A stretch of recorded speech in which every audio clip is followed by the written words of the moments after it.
Okay, hello, everyone. This is Dr. Garrett Smith, also known as the Nutrition Detective around these here YouTube parts. And we have a cool show today. We've been on the PEA binge lately, and we're going to have another topic today. Yes, we are live, and we're going to go over PEA, or topical palmitoyl ethanolamide, which we've gone over on a couple shows. We've been getting great feedback on it. Some people, actually, well, we'll just start with this. So the studies we're going to go over, we're going to cover the research on how topically applied, or as in to the skin applied PEA has research on it relieving eczema, dermatitis, itching, neuralgia, as in nerve pain. It helps relieve mast cell overexpression, if you will, the histamine reactions that people have. And then we have a DIY recipe if you want to make some at home, until we have been working on, Kelsey and I have been formulating a new product with the same people that helped us formulate the magnesium lotion. And this may be something quite amazing. We're going to be incorporating things like PEA, maybe OEA, which is another related compound to PEA, zinc and niacin and magnesium. And you guys already know that we have like the best magnesium lotion base in the business. And so if we put these things in there, this product is likely going to be amazing. And our plan is to solve, so the zinc niacin salve is still out there and is still very good, but our hope is that we make something that works even better and is even more user-friendly than the zinc and niacin salve. So we're gonna kind of, who knows, I don't know how much magnesium we can get in it. Formulating it is gonna be interesting because we may have to adjust the magnesium in it because the salt and the lotion and all that stuff. But anyway, it will be it's quite exciting to make another lotion again. And yeah, with what we're going to do to this one, this should be really, really great. So, but for now, so I'm going to suggest, many of you already know how great our magnesium lotion is. The Nutrition Detective magnesium lotion is at relieving pain, stiffness. It's great for your skin already, and it doesn't tend to burn or itch like the other magnesium lotions. So anyway, the magnesium lotion is what we suggest as the best thing to mix with the PEA. I just wanted to hit on a couple things first. Let me see, Joe, let me share my screen. There we go. Now in the Google Doc, which we have here, as we always do, let's do full screen. There we go. So this will have all the references for the show. And then we have the link here to Pure Bulk, who sells PEA powder and capsules. You can also use bulk supplements if you want. We went over in the other show about what to get and what not to get with PEA. We are just suggesting plain old PEA. No liposomal, no micronized, no ultra micronized, no mixed with flavonoids or curcumin or nothing, not mixed with any of the other nonsense out there. Pure PEA. That is what we're talking about. And as you'll see in most of these studies, they're using plain old PEA. They're not using, in most of the studies, they're not using the micronized or the ultra micronized or the liposomal or any of that stuff. Pure PEA is good and has always been good enough. And you'll see in this research. So there's that link if you want to get some. Yes, it is an affiliate link. And then I'm going to go over just real quick so you guys can do it. We went over this in another show, but I'm going to go over it again. If you want to make your own PEA lotion at home, because ours is not out yet, and it's easy to make. We are suggesting, so the recipe, 8 ounces of lotion, Here, Joe wants me to zoom in a little bit. 8 ounces of lotion. Can it be any lotion you like? Sure. Does it work with the zinc niacin staff? No.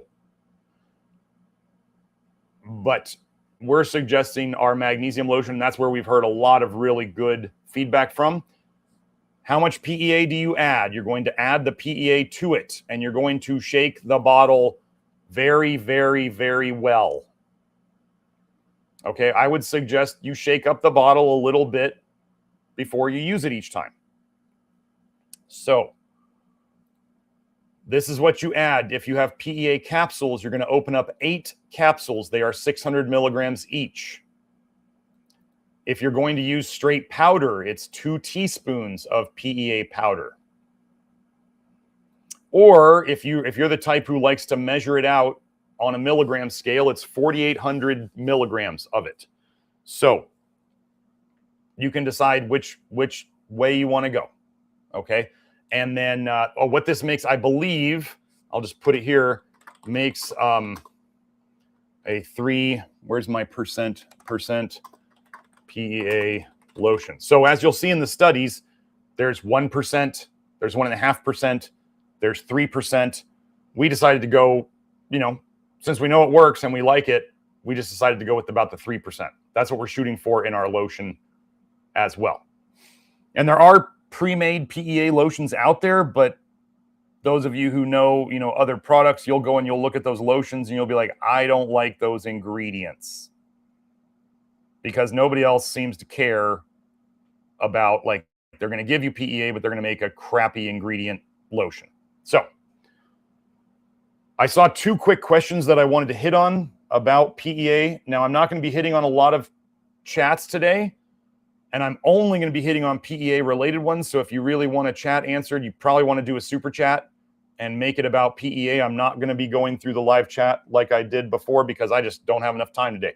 So Cassidy asked, let me find it. Joe, let me find it. The one about, where was it? Do I think there could possibly be retracing symptoms when starting PEA? Yes, I do.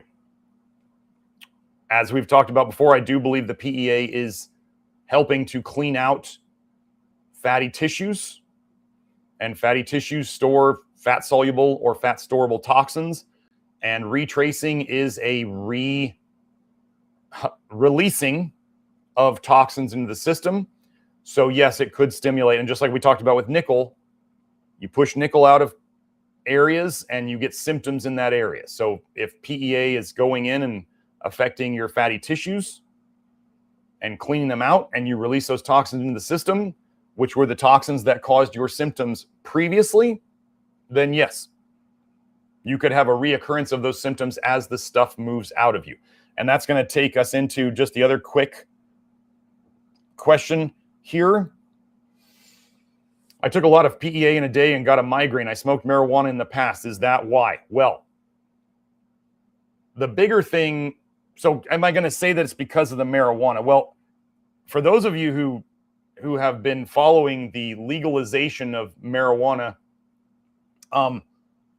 now that marijuana is legal in so many states and these big commercial growing businesses are going on, marijuana has actually become quite a bit more toxic with all the pesticides and all the other chemicals that they're using on it, in addition to becoming much more potent in the chemicals that are in it.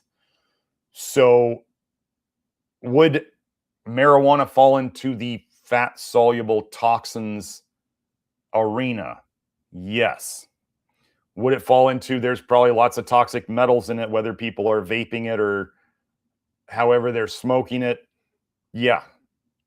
But could it just be toxins in your brain? Like, why do people drink? Why do they smoke marijuana? Well, some of that is to just hide the symptoms that they have from other stuff, whether it's mental symptoms or whatever. So anyway, I would just say, if you took a lot of PEA, any of you out there, if you take a lot of PEA, or if you take any dose of PEA and you get symptoms, my assumption is that those symptoms are a bit of detox, And what do we do when we have symptoms from taking something? The general approach, and this holds for PEA, is you're going to lower your dose until you find a dose that does not cause symptoms. Now, if you're one of the types you want to push through this, I do think what we've been seeing with people is, I'm not advocating this. If you want to make yourself suffer, you can, but I do think that people can push through the PEA detox and it will go away. The sign, if you're having symptoms from PEA, I'm assuming the sign is that you have too many toxins in your fatty tissues, which could include your brain. Brain is mostly fat. So if you decide to just push through it until they go away, I do think you could potentially do that. If you want to reduce the symptoms or eliminate the symptoms that you get, you simply reduce your dose down to a tolerable level. And you continue taking it, and then over time, you will likely be able to go up again. That is the approach. Or if you can't take it orally, you might try it topically. You know, like when people are taking, so if 8 capsules in an entire bottle of magnesium lotion, that's not very much in terms of how much you might take, quote unquote, take through your skin via a couple pumps of magnesium lotion. So we can lower the dose that way. And also by doing it through the skin, you are avoiding what's called first pass metabolism of the liver, and you may not have the symptoms that you had from it orally, because both the dose is smaller and it reaches your liver in a different way that it may not cause as much of a detox reaction. So that is an option. Okay, so that's that one. I'm going to go into the Google Doc now. So we're in that Google Doc. We're going to go through some testimonials. Topical PEA testimonials. Oh, Brady Neeson said, thank you so much for the PEA discovery. Had a public speaking event today and 0 nerves and jitters when I typically do. Amazing stuff. Stress levels down big time.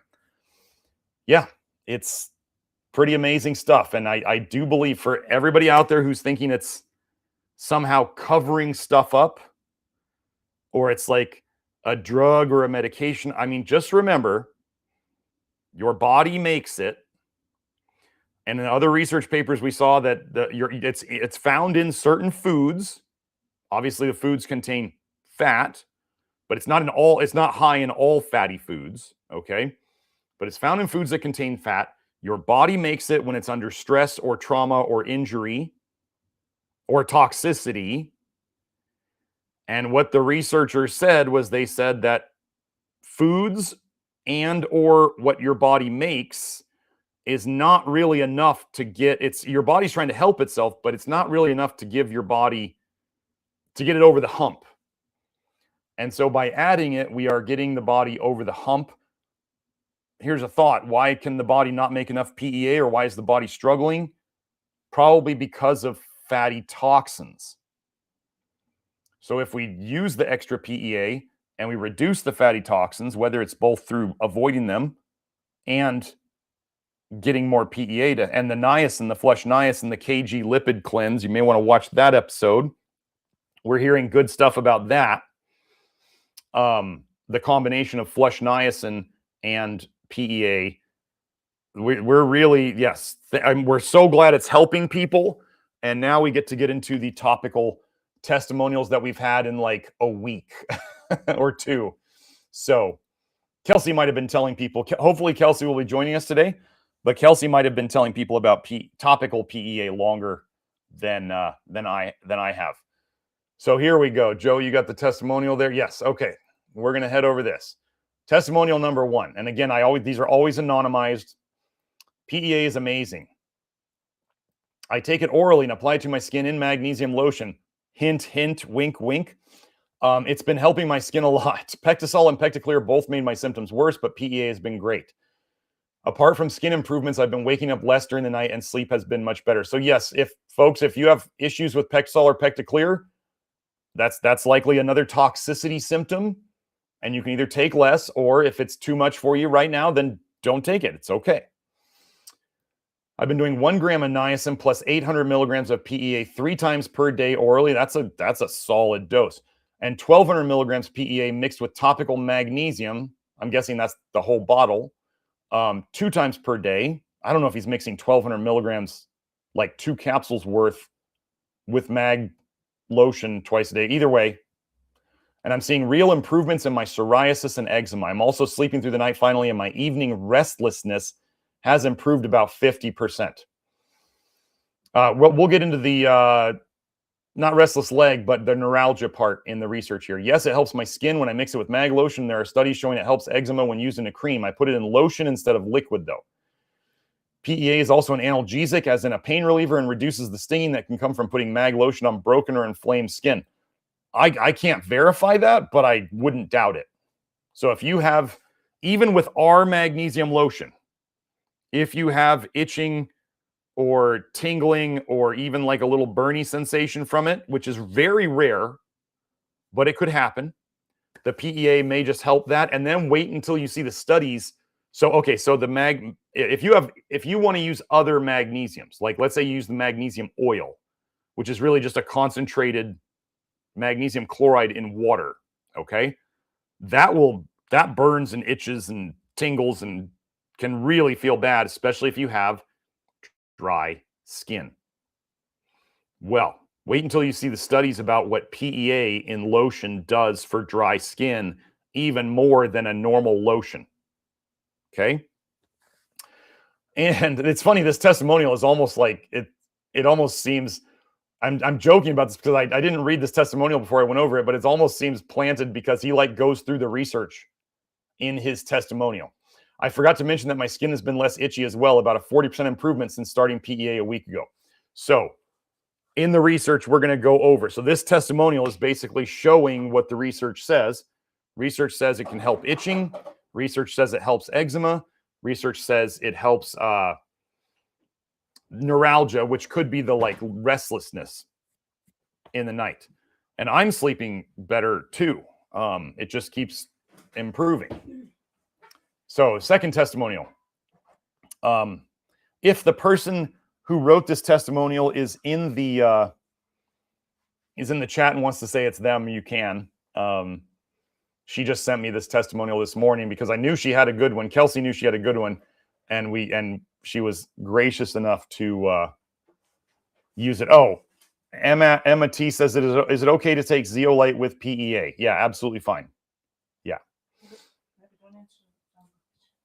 This weekend, I got what felt like 100 mosquito bites with huge swellings, rash, and itching.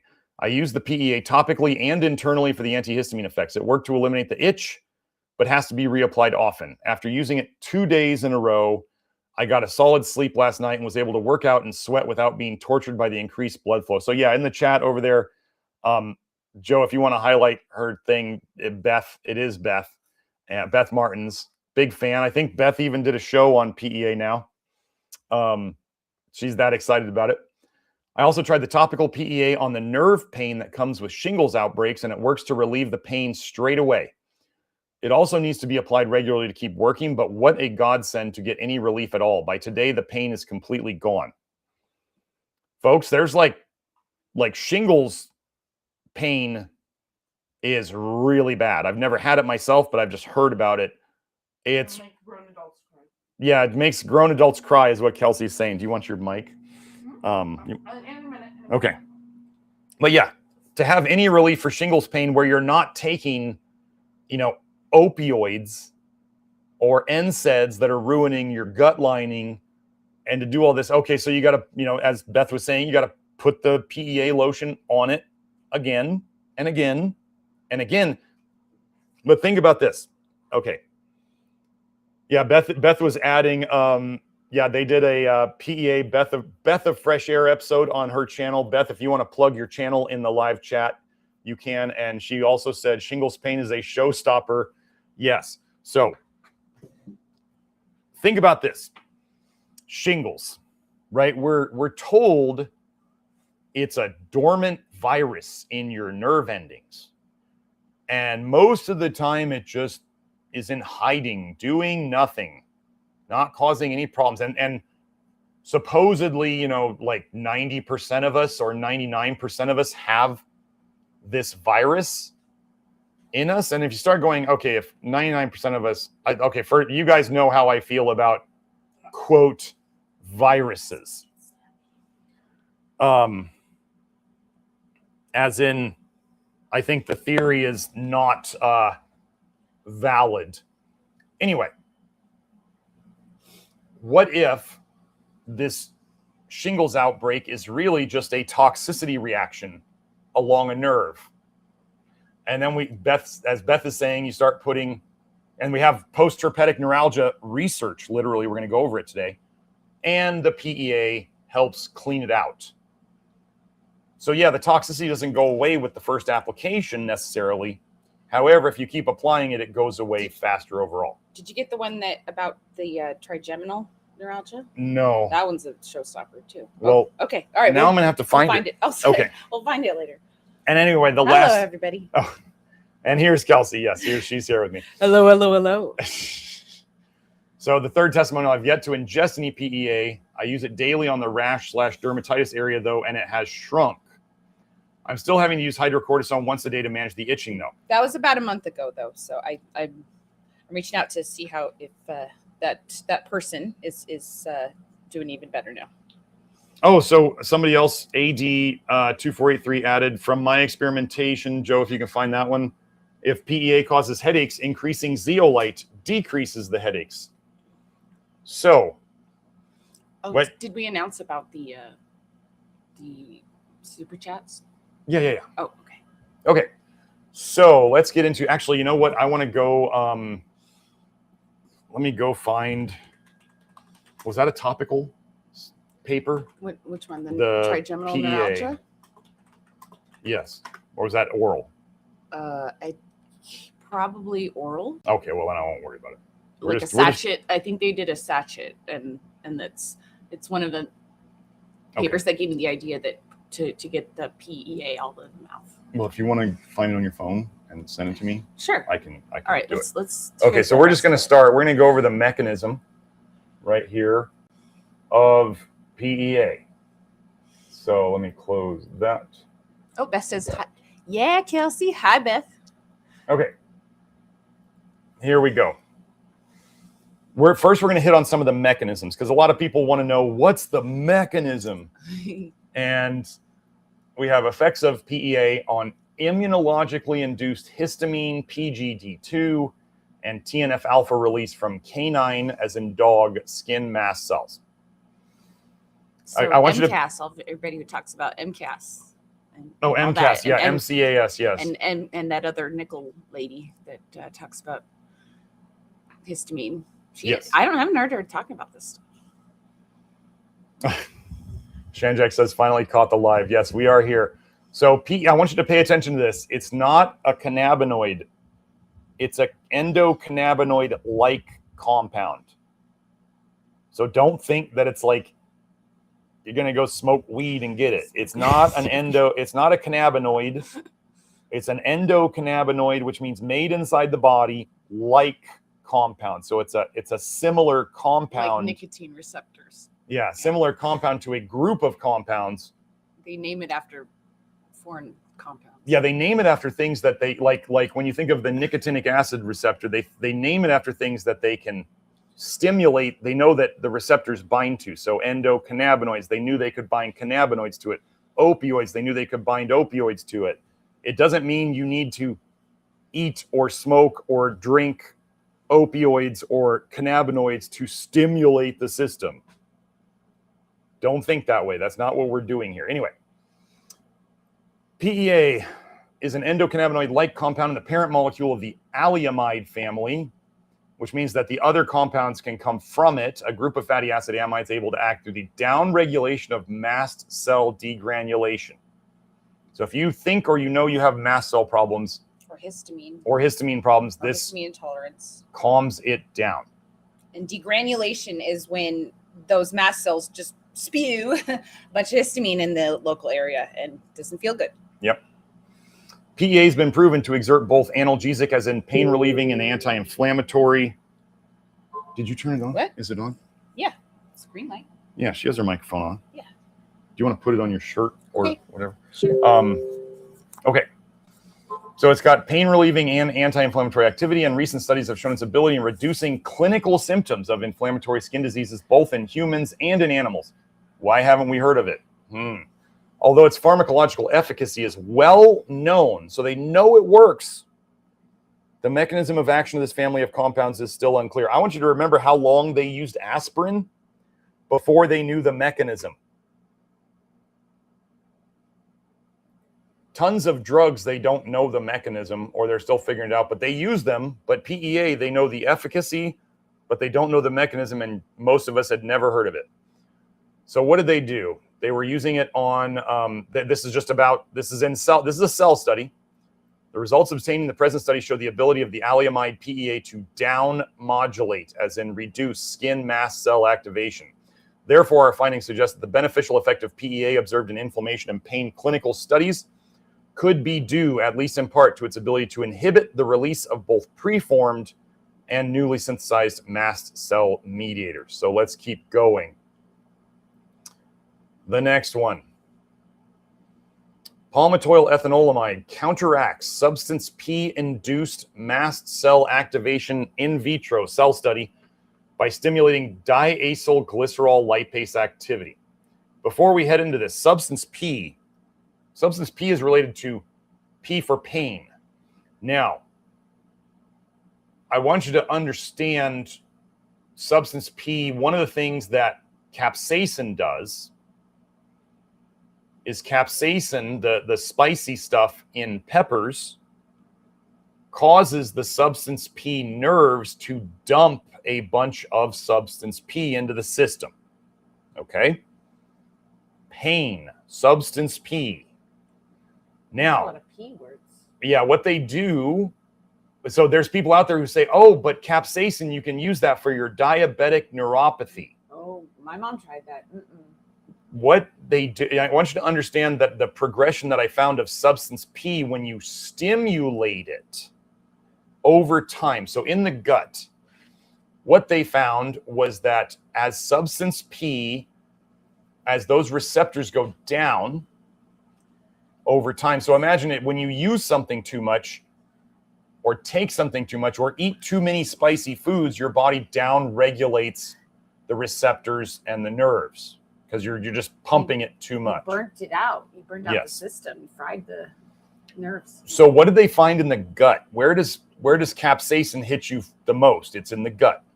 Well, we'll ignore the fact that the highest pepper consumers in Mexico City had a 17 times higher rate of stomach cancer. We'll just leave that out at the start until I explain it to you. 17 times. So substance P, what they found in polyps in the intestines was that they had less substance P than normal. What they found in tumors in the intestine was they had even less substance P than the polyps. What did they find when they found cancer in the colon? 0 substance P was left in that area. So, what did I just say? 17 times higher rate of stomach cancer in Mexico City, highest pepper consumers. So this is overstimulating substance P. It's called pain. I'm going to tell you, if you eat spicy peppers, you're going to hurt more in general, and your gut is going to be worse. You're literally it's been shown that when you eat spicy peppers, you poop faster, as in it's called your transit time decreases.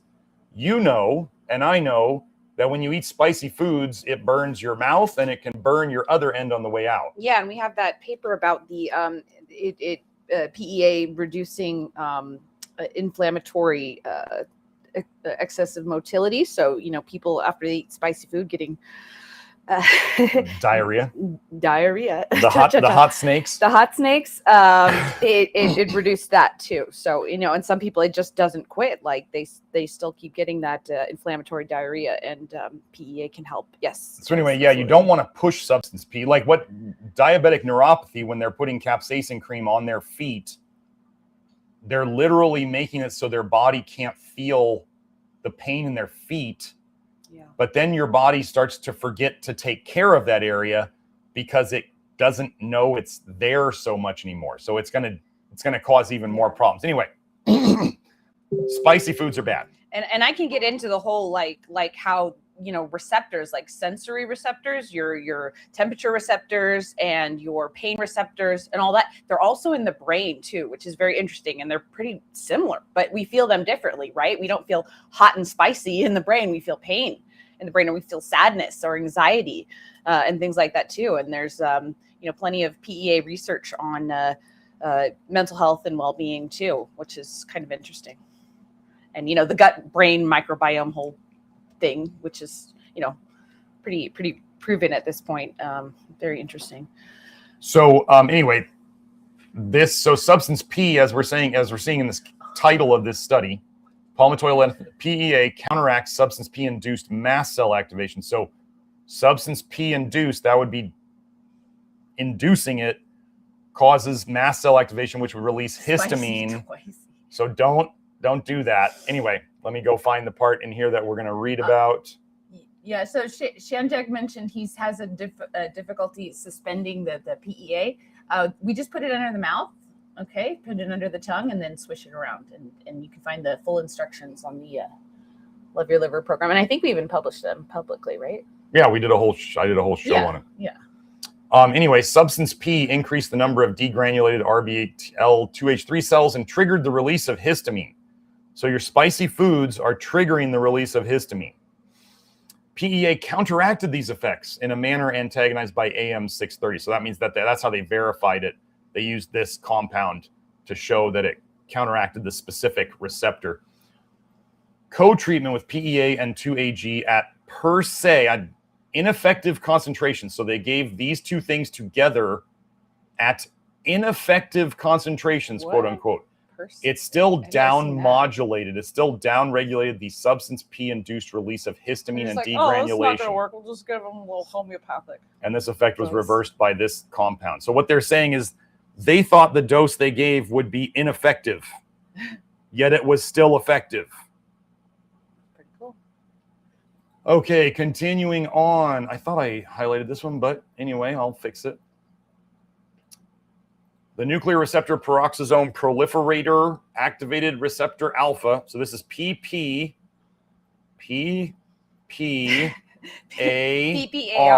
alpha. PPAR alpha. PPAR alpha. We went over that a lot in the KG lipid cleanse episode about how this helps to clean out liver fat and other things like that. But it mediates the anti-inflammatory effects of palmitoyl ethanolamide. So as we're going to see, this is literally how PEA works, is at this receptor. PEA, the naturally occurring amide of palmitic acid, that's just a fatty acid, and ethanolamine, reduces pain and inflammation. They start with that. And they say, we don't know the mechanism. This was back when? 2005. PEA selectively activates PPAR alpha in vitro cell study and induces the expression of PPAR alpha mRNA when applied topically to mouse skin. So it works in the skin too. Joe was asking about is substance P PEA? No, they are absolutely two different things. In two animal models, carrageenan-induced paw edema and 4-ball ester-induced ear edema. They're inducing swelling by using toxins. PEA attenuates or reduces inflammation in wild-type mice, but has no effect in genetically messed up mice that don't have PPAR alpha. So the mice that didn't have PPAR alpha didn't respond to the PEA. The natural PPAR alpha agonist oleoyl ethanolamide, or as an OEA, which we are really working on incorporating as well. Sorry, yeah? Yeah, if it's good. I think it's good. And the synthetic PPAR alpha agonist, so these are stimulating the same thing. And PEA also increases the amount of OEA that you have naturally. Yeah, that's why they called PEA the parent compound, because your body can turn it into other compounds. So they mimic these effects in a PPAR alpha dependent manner. So basically they're saying PEA affects PPAR alpha, and that mediates the anti-inflammatory effects of PEA. Okay? Those are the mechanisms. Now, Let's go here. So that's the mechanisms. Tolerability and safety. Your body makes it. It's in food. Okay, so let's go and hit this one. Very tolerable. Yeah. Somebody asked about a drug test. No, it's not going to show up as a narcotic. It's a natural compound in your body. Yeah. So yeah, PEA. So Honeybee was asking, my husband would like to start taking PEA. However, he works for a company that performs random drug tests and he is worried it will flag as a narcotic. Do you know if it would or not? Absolutely not. It's a naturally occurring compound in the body that is made every day. It's in peanuts, it's in eggs, it's in egg yolks. I mean, it's in foods. So if somebody was eating like one of these stupidly high egg diets and it was actually a problem, they'd know. So no. Remember, it's an endocannabinoid-like. It's not an endocannabinoid. Wait, no, but it is an endocannabinoid. It's just not a cannabinoid. It's not an exogenous. Oh, right. It's not an exogenous cannabinoid, or is that an exocannabinoid? Anyway, no, your body makes this. So if it was, remember, it's in food and your body makes it. So if it was going to trigger anything, it would have already triggered it for other people long before this. Okay. Tolerability profile of topical cannabidiol, that's CBD. The latest, the latest money laundering store scheme, the CBD stores, and PEA, a compilation of single center randomized evaluator blinded clinical and in vitro studies in normal skin. So they're looking to see how tolerable it is. The purpose was to assess the tolerability of several commercial topical formulations containing CBD and PEA on the skin of healthy human participants, not eczema people. This is all just normal people. Now, they're testing for eye toxicity as well. Oh. With a egg membrane model. Anyway, pay attention here. There was no irritation or sensitization of the products evident via patch testing. So that's where they just put it on a little area to see if it reacts on healthy participants. Why do we not use CBD? Why do we not use THC? Why do we not use marijuana? Additionally, mild phototoxicity as an eye sense. They're talking about eye sensitivity to light of a hemp seed oil product was found at the 48-hour time point compared with the negative control. We talk a lot in our program about how as we get people less toxic, their eyes get less sun or light sensitive, and their skin gets less sun or light sensitive.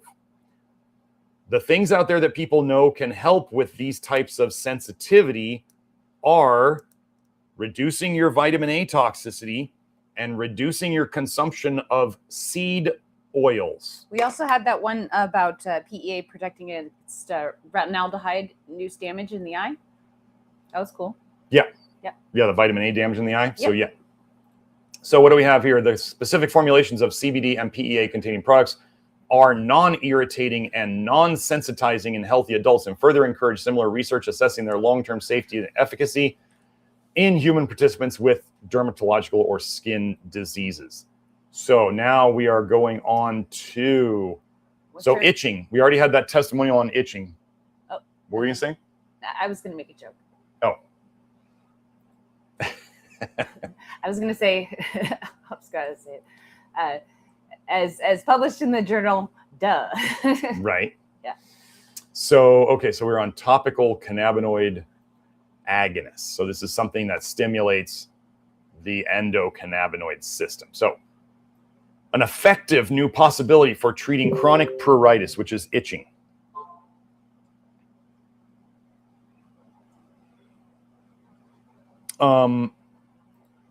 Yeah, Joe, we'll get to that if we have time. I got to hit the research first. So those of you who are asking questions about can you use PEA this way or can you use PEA that way, we'll hit on that if we have time. If we have time, yeah. So what do we have here? An open application observation, 22 patients with, what is that? Prurigo. Joe, can you go look up what prurigo is? I know pruritus is that itching. Sounds like itch, yeah. Prurigo, But, like impetigo? That's just, I've never seen that word before. Mm. Anyway, lichen simplex, and then they have pruritus again. Oh. Applied an emollient cream containing PEA. Look at these stats. Why isn't this in like every lotion? In 14 out of 22 patients, a good anti-pruritic effect could be documented. That's 2/3. Yeah. The average reduction in itch was 86.4%. And it's not suppressing. It's not a drug. Nope. It's not just numbing it. So yeah, and you guys, like when I was figuring this topical stuff out, you know, because I brought the PEA to Dr. Smith's attention, I like to brag, but there's hardly any PEA creams out there, and that's why we're giving you a recipe to make it with our lotion, because you know our lotion's the best, we think, of course, and we're a little biased, but you know. The only one I saw was like on Amazon for like $30, and it was shipping a month later.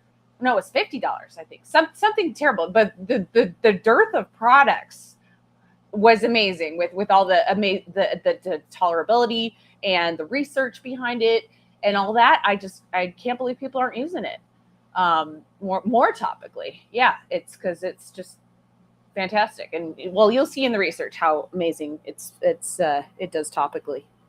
Oh, Joe got I knew Joe would do this. Prurigo, the definition of prurigo, a term of chronic skin conditions characterized by intensely itchy small bumps or papules or nodules on the skin, which often become crusted or scratched from persistent rubbing. That does not sound fun. No. Pay attention here again. The therapy was well tolerated by all patients. You'll see that usually. Neither burning burn nor contact dermatitis was observed. Nor itchy. Anyway, so we got that. Then let's keep moving on. More pruritus.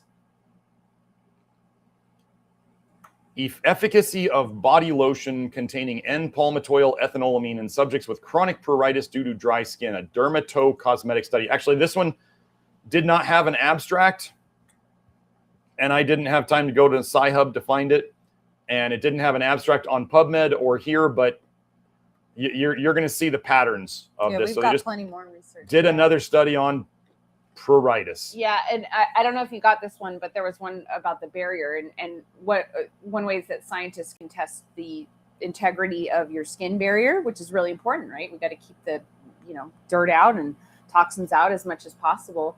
But they test it with conductance. Okay, so they see how well or how not so well your skin conducts with like a little probe thing, and we have some research that shows that it helps with the conductance and therefore barrier. So yes, it helps with the barrier, which is really important. And it's not about oil. It's truly not about oil. People think, oh, you just need more oil or you have deficiency of secreting oil. No, very rarely do people make enough and put enough oil in your skin. It's not that.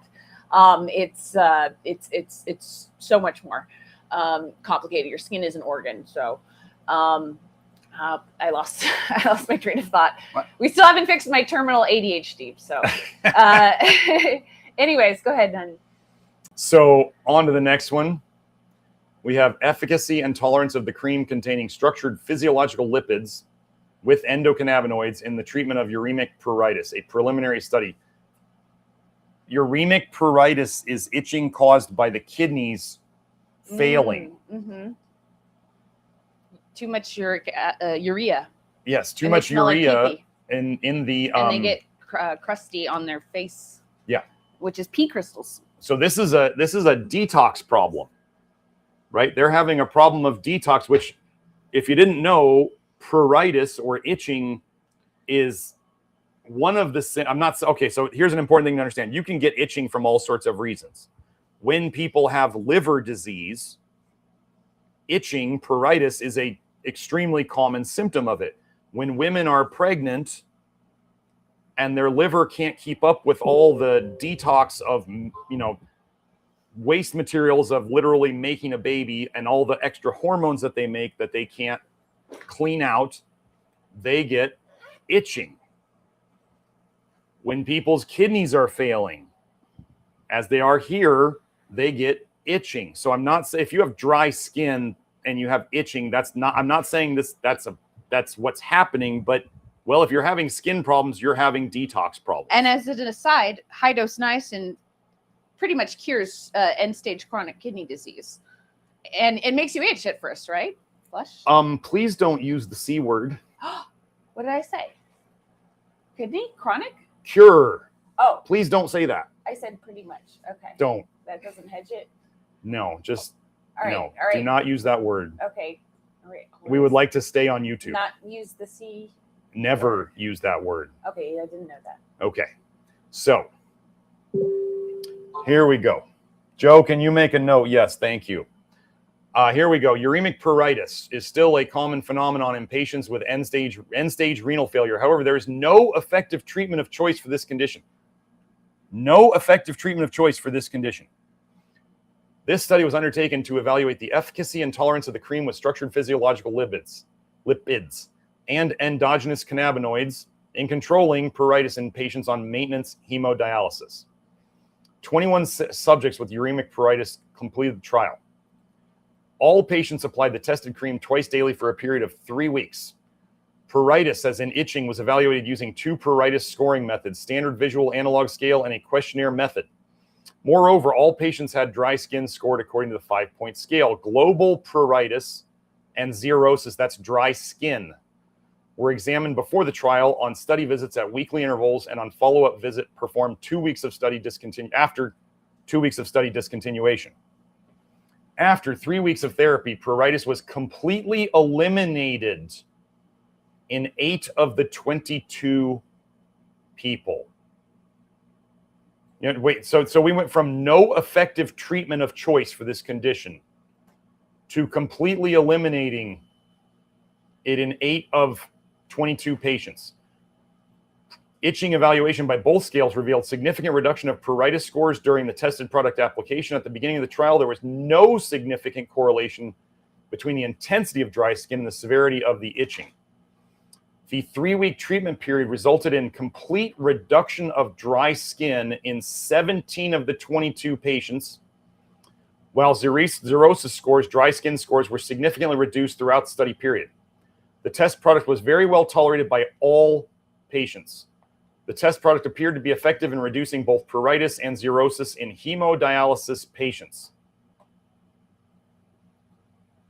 So the idea here is that it is actually literally helping to detox things, which is why it's reducing the load on the kidneys and why it's helping in hemodialysis patients by itself. Okay. Okay, so let's keep going.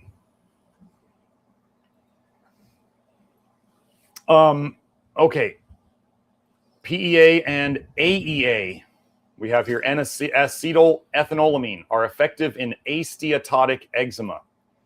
Results of a randomized double-blind controlled study in 60 patients.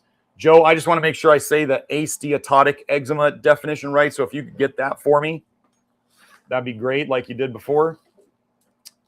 I think it means non-fatty or something. Well, yeah, that would be the there was something to it though. Okay. That I looked it up earlier and I didn't save it. So asteatotic eczema. Oh, so we're into the eczema section now. Yes, eczema and atopic dermatitis section. We're here. Joe got it. Let's see. Oh, he wants me to zoom in.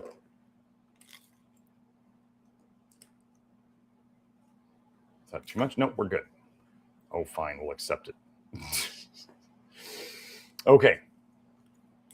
It is characterized by itchy, dry, rough, and scaling skin. The treatments for AE are mainly emollients, usually containing urea, lactic acid, or a lactate salt. PEA and AEA are both endogenous lipids. That means they're made within the body, used as novel therapeutic tools in the treatment of many skin diseases. The purpose of the study was to compare a PEA, AEA emollient with a traditional emollient in the treatment of asteatotic eczema. What were the results? They showed that although some aspects were improved in both groups, the group using the emollient containing PEA and AEA presented a better skin surface change in capacitance. However, the most impressive finding was the ability of the PEA and AEA emollient to increase the 5 Hertz current perception threshold to a normal level after 7 days, with a significant difference between values at baseline and after 14 days. Yeah, that's the electrical signal, the capacitance. Yes, the electrical signal through the skin. Mm-hmm. You could say that that might be related to fixing the barrier function of it and, you know, fixing wires that connect to each other, if you will. A current perception threshold of 5 Hertz was positively and significantly correlated with skin surface hydration and negatively correlated with transepidermal water loss in the PEA/AEA emollient group. So, as they said, they saw it increased the 5 Hertz threshold to a normal level after 7 days. So doing that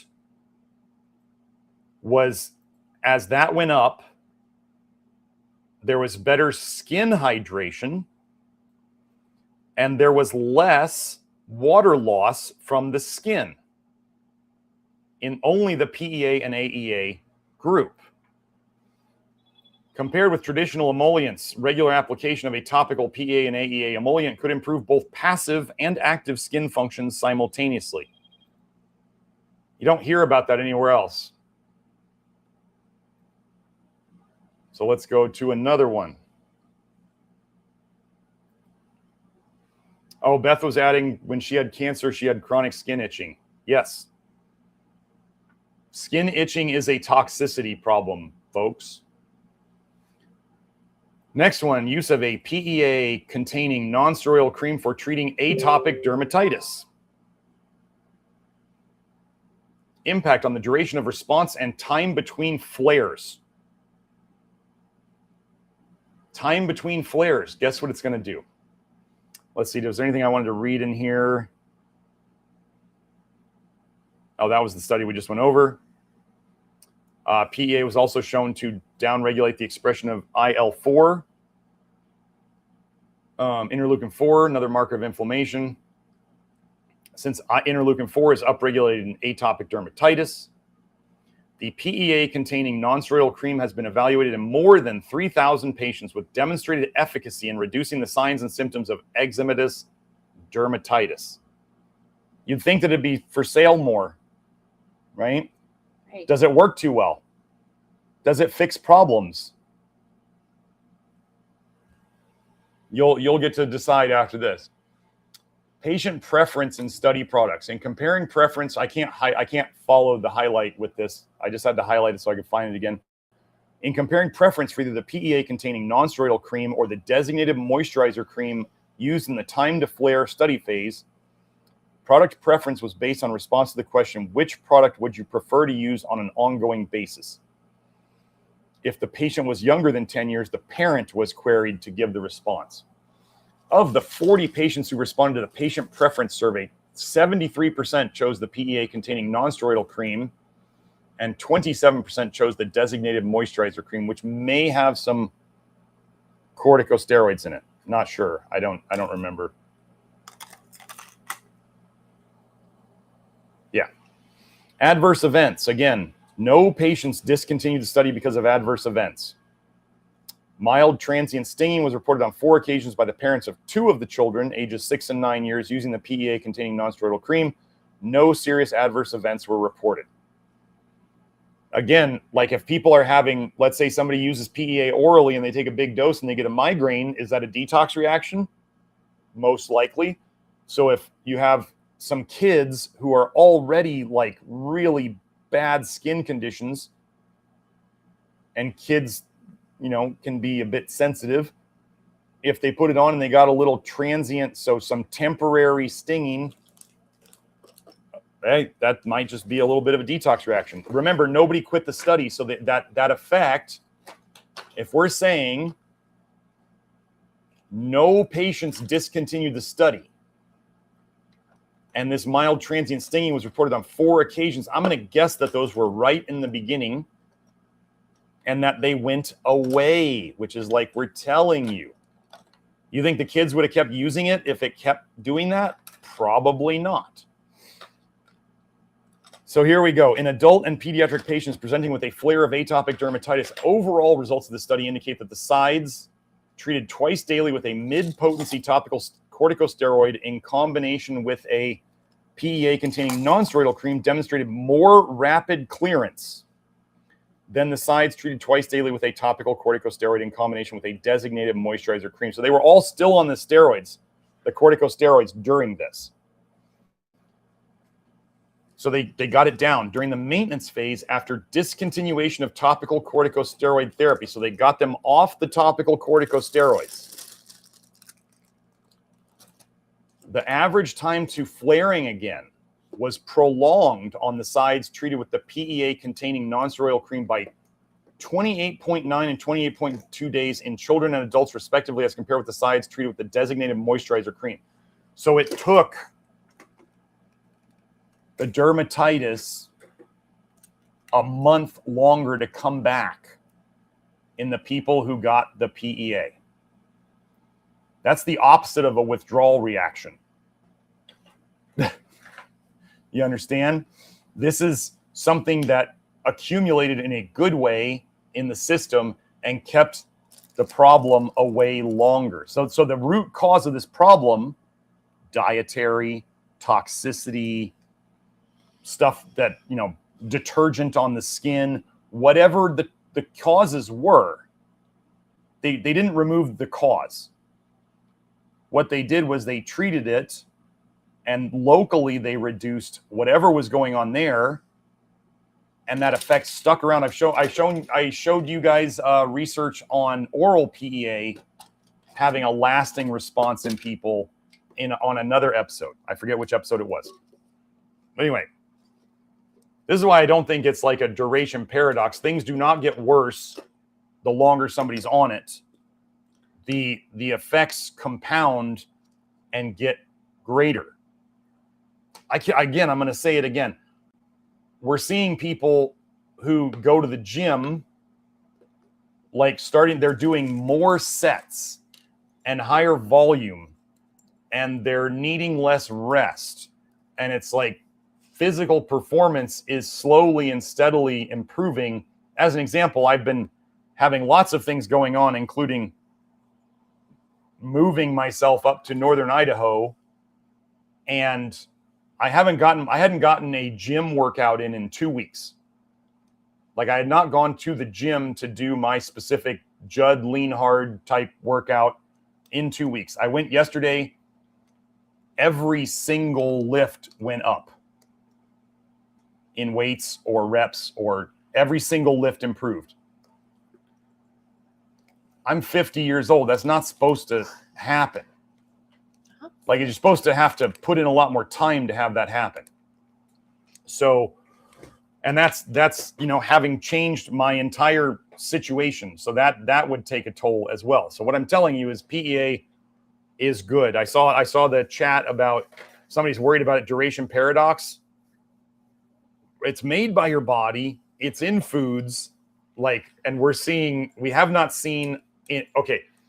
There's the detox reactions at the start. Remember, we're looking for, what we don't want is really strong, good responses at the start that then fade or turn bad on people. Yeah, and there was one study that like 5 months later they checked in on him and the PEA still had helped. Yeah, when they checked in on him, they stopped it, and 5 months after they had stopped, they had less pain. Actually, that was the one I was talking about. Yeah, they had lower pain still 5 months later. Or nicotinic acid, 10 years later after taking high dose nicotinic acid, they still had protection from it. Yeah, the 9-year 15% lower stroke risk, and I think it was cardiovascular risk. It was either 20 or 25% lower risk and that was just heart disease. Niacin. Yeah. 9 years after they stopped taking it, after they took it for 6 years. So PEA and niacin are definitely falling into the same, like, they give lasting benefits. Yeah. It's the opposite of the duration paradox. It's not making people worse over time. It's actually helping them long term. So I have no doubt about this. Okay, so continuing on. Another eczema study. I love how they use the word adjuvant here. This means in addition to. It doesn't mean it's like unfortunate choice of words these days. Like a pokey adjuvant, like mercury or aluminum. So anyway, additional treatment of atopic eczema, assessment of an emollient or a lotion containing PEA. and they called it the ATOPA study. So this is a long one. Have we posted that lotion link or the how to make the lotion? Oh, you posted it early on, huh? Yes. Okay.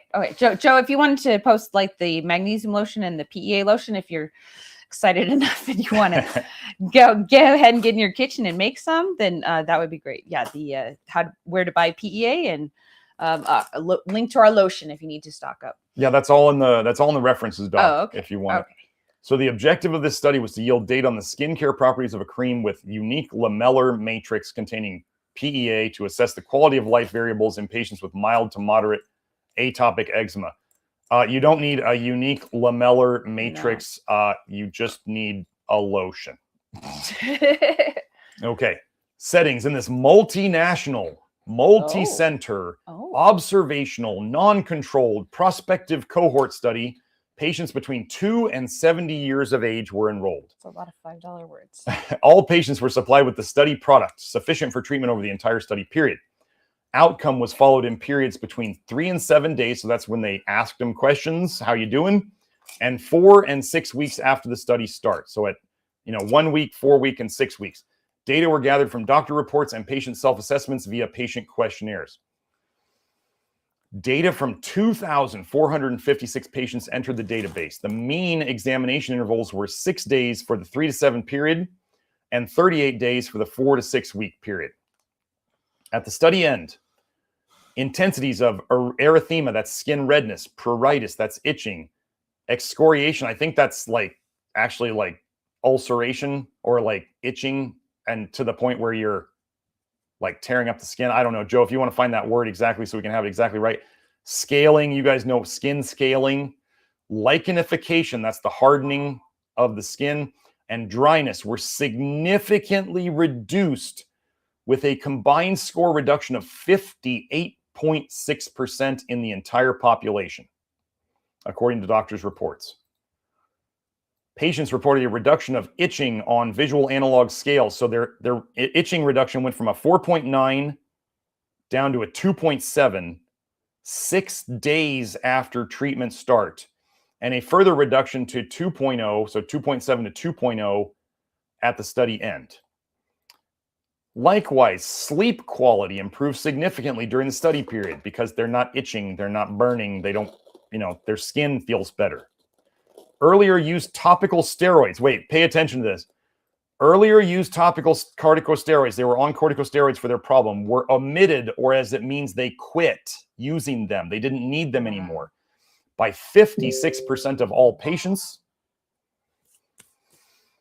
at study end, and the average weekly application rate for those who were still using them decreased by 62% from 7.9 to 3.0. The tolerance was assessed as very good or good in 92% of cases by both patients and doctors. That's just very good. That's not good and okay. Conclusion, the study showed substantial relief of objective and subjective symptoms of atopic eczema. So the skin actually literally looked better to the doctors and however they measured it and how it felt to the patients. After regular skincare with the study cream, the patient-related effectiveness, decline of itching and loss of sleep indicated a gain in quality of life of these patients. The reduced use of topical corticosteroids is important in view of safety and pharmacoeconomic implications in the treatment of atopic eczema. Wait. What are pharmacoeconomic implications? I'm sorry. Money. Is that the income of the pharmaceutical industry? Are they worried about that? Are pharmacoeconomic implications? That's a new one for me. Are they worried about the pharmaceutical industry? Is that why you've never heard of this? Oh, this could reduce the amount of drugs people are using. This has implications. Implications. They just literally told you why you've never heard of this stuff. Because it fixes things. And that's the word we use. We use the word fixes. We don't use the C word. Fixes. Thank you, honey. Okay. Yeah, don't tell me what word not to use. Tell me what word to I know. use. That's how you do it with kids. I'm live. I'm stressed. I'm sorry. Okay, it's all right. So anyway, So let's keep going. So we got another eczema one. So this is, so remember, folks. So we're about to talk about Levagen, which is, I believe, the ultra micronized. Is that right? It's ultra micronized. That's got the PVP icky stuff in it. And then Levagen Plus, does that have the liposomal? That's liposomal plus the micronized. Yeah.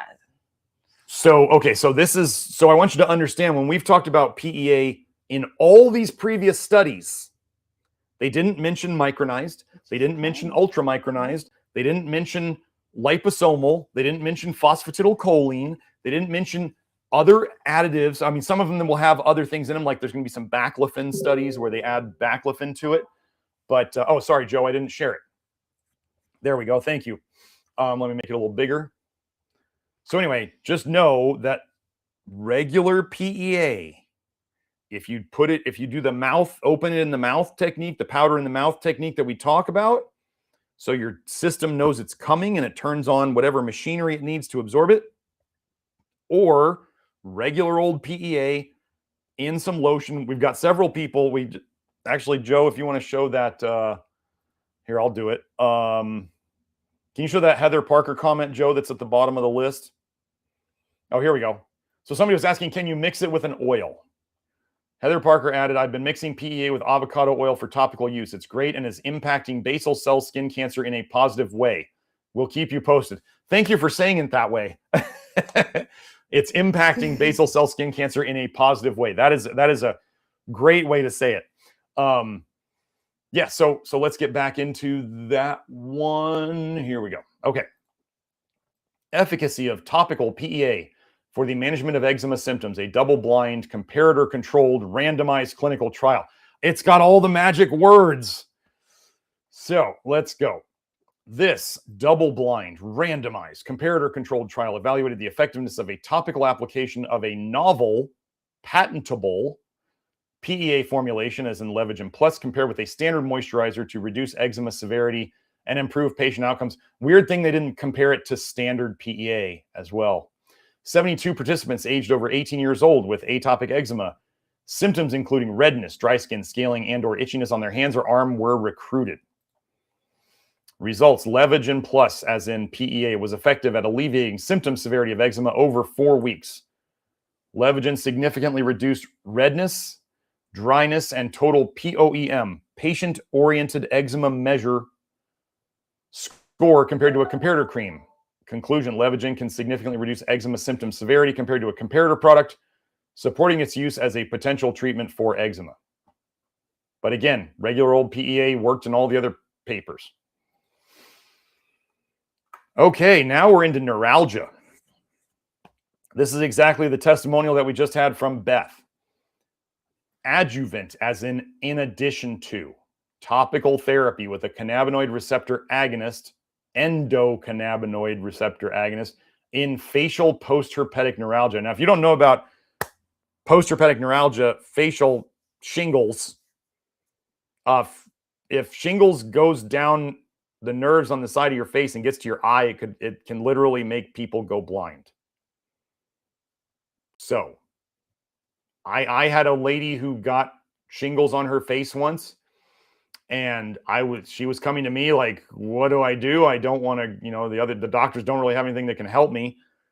And I was doing, I actually had, at the time, I don't have this anymore, but I had injectable vials of a homeopathic compound called Engestol, which has good research on showing it helps with virally related conditions.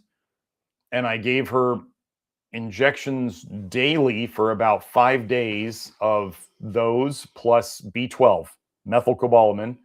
And we stopped that shingles in its tracks. She was scabbing over within like a day or two, which means it's on its way out. So that was kind of cool.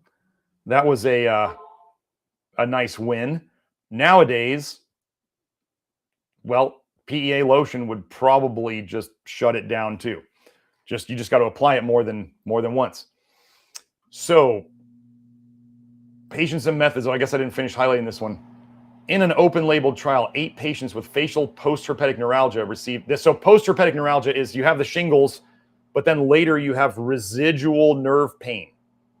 So it's like it never fully cleaned out. It never stopped. It's just still there. They received a cream containing the cannabinoid receptor agonist PEA. 5 of 8 patients, 62.5%, experienced an average pain reduction of 87.8%.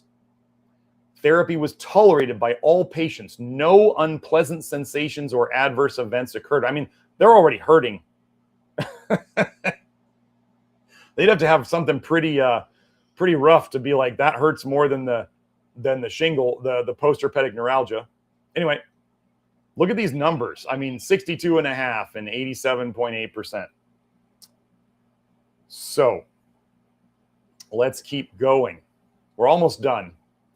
Oh, we got 2 studies on, I'm just going to say like genital area pain. Okay, now this would be genital area pain, right? So if we're talking nerve pain, your genital regions would tend to be pretty not fun to have that. Actually, Kelsey, if you want to send me that paper on, if you have it, put it on. Oh, the vulvodynia? No, the scarring one. Oh, the scarring? Oh, sure. Yeah. Yeah, I'm just talking in the chat. Sure. Let me find it. So, vulvodynia and proctodynia. Hopefully, you guys know this is vulva, and this is anal pain, as in like a proctologist, right? Oh, go ahead. Sorry. Treated with topical baclofen 5% and PEA. So they were giving baclofen as well.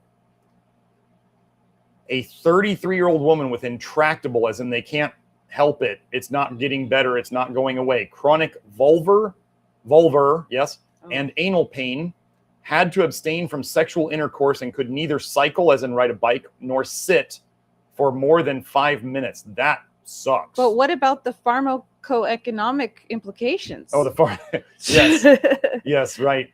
They added the pharmaceutical here so they could minimize the pharmacoeconomic implications. Right. We still have to give her something from them. Yeah. But it's going to be a compounding pharmacy, so the big pharma is not going to really like that. Yeah. The patient did not respond to standard treatment, so that's intractable, right?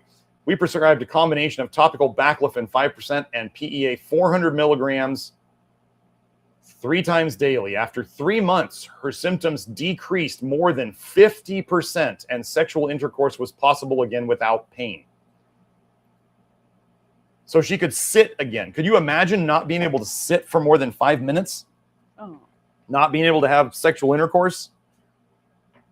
Not being able to ride a bike if that's what you like? I don't know. I'm going to say stuff can save marriages. Yeah, you can save marriages right here.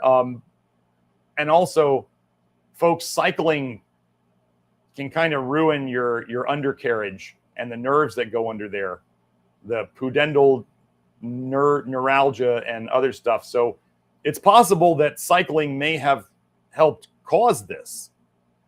So just be very careful with your bike seats and, sitting on that area, which is not really designed to be sat on. Now, I'm saying this as I loved riding my bike. Okay, I found the link. You want me to put it on Telegram? Just send it to my Telegram. Or put it in the chat. Okay. Or you can put it in the chat. That's fine. Okay, that sure. works too. All right. But I mean, so again, they added the baclofen, but PEA 400 milligrams. I think PEA was doing the heavy Are they lifting, doing? Well, let me just saying. make sure. Was this? All right. It's in No, the they're chat. doing, okay, this was topical baclofen and PEA orally, I believe. Oh. Pretty sure that's what it Yeah, was. because they wouldn't, otherwise they wouldn't give a milligram. They give a percent. Yeah. Okay. Well, Anyway, still, so that's cool. an oral study, but Cool. still, let's go here and do. So they did a topical treatment again. Now this is topical. New topical treatment of vulvodynia, vulvar pain, based on the pathogenic role of crosstalk between nociceptors, those are pain receptors, immunocompetent cells, those are immune system cells that actually work, and epithelial cells. Yeah, they gave a percent here. Topical treatments of localized neuropathic pain as a nerve-originated syndromes in general are mostly neglected. Neglected by doctors. How do you neglect somebody's imagine pain? this lucky 33-year-old woman who finally found a doctor who cared enough to look and try. Hey, you want to try this? Right. Yeah, and compound something for her. Just one lady. How many thousands of women? Oh wait, sorry, have Joe. stuff I'm not. like this. Now we're on it. Sorry, Joe. Yes. Okay. So doctors are neglecting patients. Imagine that. Mainly due to the fact that most pain physicians expect that a topical formulation. Show the top. Work. Oh, anyway, here's the title. Joe wanted me to show that again. And then we come down here. So they're neglected mainly due to the fact that most pain physicians expect that a topical formulation needs to result in a transdermal delivery of the active compounds. No. Okay, this is how silly conventional medicine is. They're like, if we can't, this is what they do about magnesium Push lotion. it through. This is what they do exactly with magnesium lotion. So they'll say, oh, but we don't see the serum magnesium level rise after we apply topical magnesium. And the patient's sitting there going, oh my gosh, doc, the area feels so much better. The pain and the stiffness is better. I'm sleeping better. And the doctors are like, but it didn't raise your serum magnesium level, so therefore it cannot possibly work. You must be imagining stuff. Yeah. Or the micronized and liposomal PEA. Yeah. They're saying it's poor absorbed. It's not going to work. Right. But So yeah, we're seeing all these studies with regular PEA and it's working. Even topically. And then all of a PEA. sudden we have the patented PEAs come out and they're like, oh, it raises your serum levels 80% more. And we're like, but it didn't need to work before. Yep. So is that even necessary? You want to know why magnesium topically doesn't raise your serum levels of magnesium? It's because your body is so deficient. And Just all of sucks it you up. who have used And your bones need it too. They suck it up. Right. If you feel better from magnesium lotion, it is I'm going to basically say it is guaranteed that you need more magnesium, which means all the cells in your body need more magnesium. What areas benefit the most? Painful areas, stiff areas, aching areas. Put the magnesium lotion on your skin. It's going into your skin. Yeah. Put the lotion on your skin. Now think about like if you're sitting at a table at Thanksgiving and somebody starts passing around a dish of food, right? If you're at the end of the table, you might not get any. People might have eaten it all up before it gets to you. So think of as the magnesium passes the cells. If a cell wants magnesium, it's going to grab some. It's going to take its serving. And at some point, let's say by the time we get to the bloodstream, your body has absorbed all that magnesium into the cells that it was passing along the way. And so they don't see a serum rise.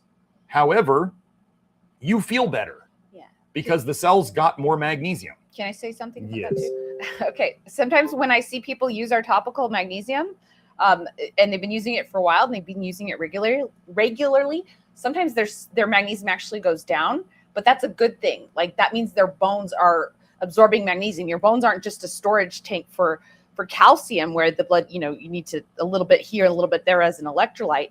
They're also a storage tank for magnesium. So it's important for like osteoporosis and all that stuff and proper bone health and bone strength to get magnesium inside. So when the hair magnesium occasionally goes down and the calcium goes down too, that's because it's going back into the bones and teeth where it belongs. Yes.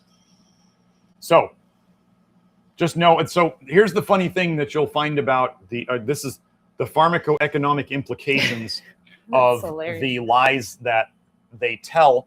So a couple of years ago, pharmaceutical industry was talking about how important and how the potential of transdermal drug delivery. So they're saying that they know that you can absorb drugs through your skin. And then they'll be like, magnesium lotion can't possibly work. It's just the massaging you're doing to your skin that helps you sleep better and feel better. But they can't have it both ways. You can't say that the skin absorbs stuff and then say that the skin doesn't absorb minerals. What do you think is a bigger molecule? A magnesium molecule or some giant pharmaceutical compound? Okay, which one would get through the skin easier? So anyway, silly pharma.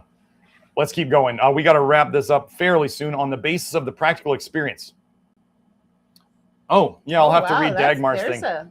On the basis of the practical experience, this study brings forth a new, somewhat neglected element of the vulvodynia pathogenesis, the crosstalk between nerve endings of nociceptors, the adjacent immunocompetent cells, and vaginal epithelial cells. Insight into this crosstalk during a pathogenic condition, so there's a disease going on, supports the treatment of vulvodynia with topical compounded creams, right?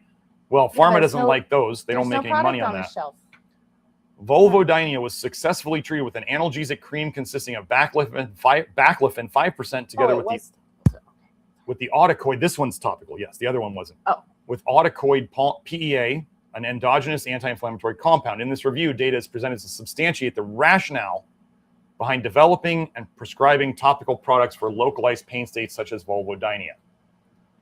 Most chronic inflammatory disorders are based on a network pathogenesis, and monotherapeutic, that's as one therapy, inroads into the treatment of such disorders are obsolete. Obsolete. They're literally saying that pharmaceutical industry is obsolete in their approach because they just fixed this problem. And then Dagmar, Joe, can you show Dagmar's comment? Actually, I got it. Dagmar said, after 6 weeks on PEA, my hip pain that's been around for a decade is 95% gone.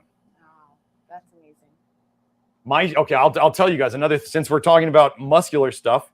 And I want to talk about my mom too when you can. And I want to talk about, people will wonder, can I do both topical and oral? So I want to comment on that. Let me tell you, I've been in the gym. I pressing stuff. Like I've done tons of prehab, rehab, alignment stuff, all that. Especially my left shoulder still has a little click in it when I do pressing movements. And what used to happen before low nickel and before PEA and all this stuff, if my shoulder clicked too much during a workout, it would hurt afterwards, sometimes for a day or two. And then I was like, well, I'd try all these different methods of bracing and shoulder in, shoulder out. Those of you who are in the lifting game, you know what I mean. Couldn't make it go away. Now I'm on PEA and it still clicks a bit, but there's no pain.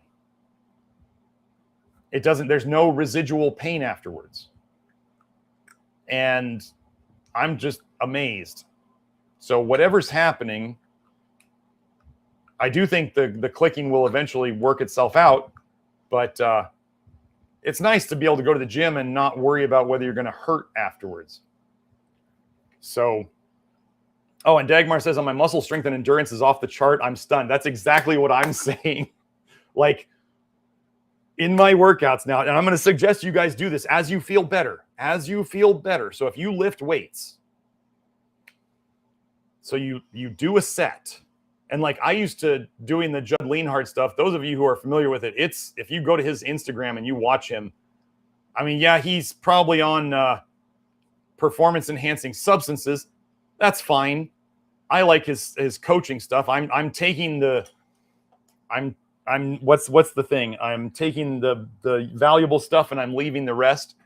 But he's a huge dude. What was I going to say about that? Oh, so I used to do his workouts and I'd tend to sit down between sets. I'd have to rest, like rest. And as my endurance went up and as I was able to do more of the volume that he does, because I mean, his workouts can be like 30 sets of stuff, but a lot of it's single arm or single leg. So that means 2 sets for every exercise. I'm getting up and I'm walking between sets. So I have like different loops around my gym. I have like a short loop and a long loop, and that's my rest between sets. So I literally get up from a set, I walk, and I come back and I do the next set. So I have never seen anything like this in terms of endurance and my strength going up. I'm pretty sure within a couple months I'm going to be as strong as I was bicep tricep wise as I was in college at 50. So anyway,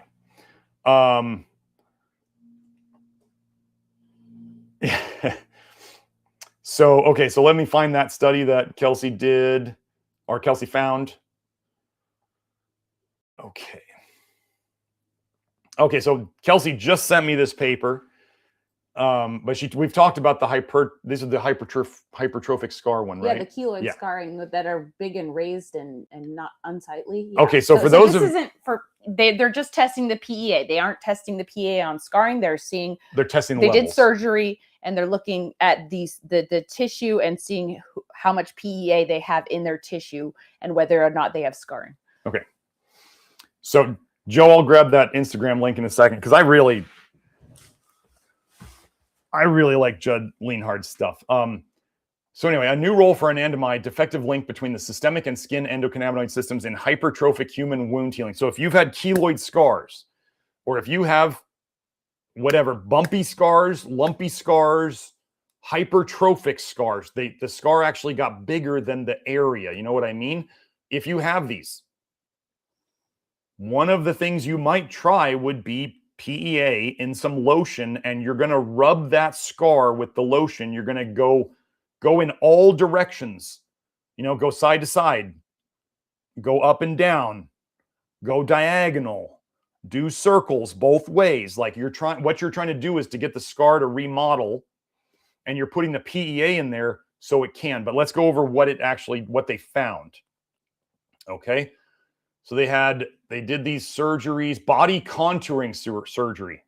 Okay, well, let's put it this way. So let's say probably mostly women, 50 patients underwent body contouring surgery.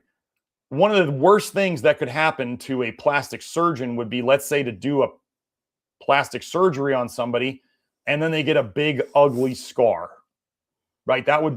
That's probably a plastic surgeon's like worst nightmare, as a typical everyday thing. Okay. 10 of the 50 patients developed hypertrophic scars. Nevertheless, a positive correlation between plasma and skin AEA concentrations was found in the N group, which was absent in the hypertrophic scar group. So the group that didn't get the hypertrophic scar, so normal scar, N, normal scarring, and hypertrophic scar groups. So again, for anybody who says this is duration paradox, they found more PEA in the plasma and the skin of the people who did not get the hypertrophic scars. They're not taking PEA. They're not putting it on topically. They did not find any correlation in the hypertrophic scar group. Okay. Moreover, the AEA concentration, that was acetyl. Now they're doing arachidonyl ethanolamine. That's one of the parent compounds of it. Well, I mean, there was acetyl ethanolamide, and now there's they got to get all these abbreviations straight. Yeah. So anyway, moreover, the arachidonyl ethanolamine concentration was significantly lower in hypertrophic scar tissue than in normal scar tissue. So again, another what are they called? Alliamide? Alliamide or N-acyl ethanolamines. Yeah, N-acyl ethanolamines, yes. So they had less of another type. Interestingly, in all patients, the surgical intervention produced a time-dependent effect with a U shape for AEA, PEA, and OEA plasma concentrations. So that means they didn't say inverted U. I don't know, but it's like you're the tissue that's inflamed, right? It's the tissue is sucking up. It's asking for the increased amount. If it's available, it's gonna, it's the body's gonna produce it. It's gonna get in the blood, and then it's gonna come to the wound, because PEA works, and similar compounds work at the tissue level. Okay, serum doesn't matter. That's what these pharmacoeconomic agents don't seem to get or want to get about things. The serum doesn't matter. It has to get to the tissues. So just so as it says here at the end, so they talked about AEA. It's just a parent compound for PEA, basically. Yeah. AEA is the anandamide is to be simple. Yeah, anandamide. I didn't realize that was anandamide, was the arachidon oil. Yeah. Okay. The full name. So yeah. So anandamide is the parent compound for like and the PEA. Inflammatory one is 2-arachidon. No, is that the glycerol one? 2-AG is 2-AG. is the irritating one. Okay. So typically you have too much of that and not enough of the soft, calming yin energy stuff. So yeah, 2-AG is like yang, and then AEA and anandamide and PEA are like yin. Okay. Well, so anyway, AEA appears to be the most likely candidate for this link, which is deficient in patients with hypertrophic scars. So, yeah. PEA. It's good. It's PEA, OEA will likely help if you have if you just want scars to look better. You could probably mix the lotion internally, and PEA and rub it on there. And then we just had another little testimonial. Let's see. Intuitive IFS therapy said my itching is much reduced. I put PEA powder in my mag lotion, and we'll put some on my homemade deodorant cream as well for good measure. I'm assuming that's what DO means. So, yeah. Let me just see. Bye, Beth. Thank you for being here. Let's see. Well, will it help liver spots and freckles to fade on my face? I haven't looked at that yet about, I now I'm interested. Thank you for that. That's a great question. Oh, here, let me do this. You're gonna, what would you call it? Hyperpigmentation, PubMed, PEA.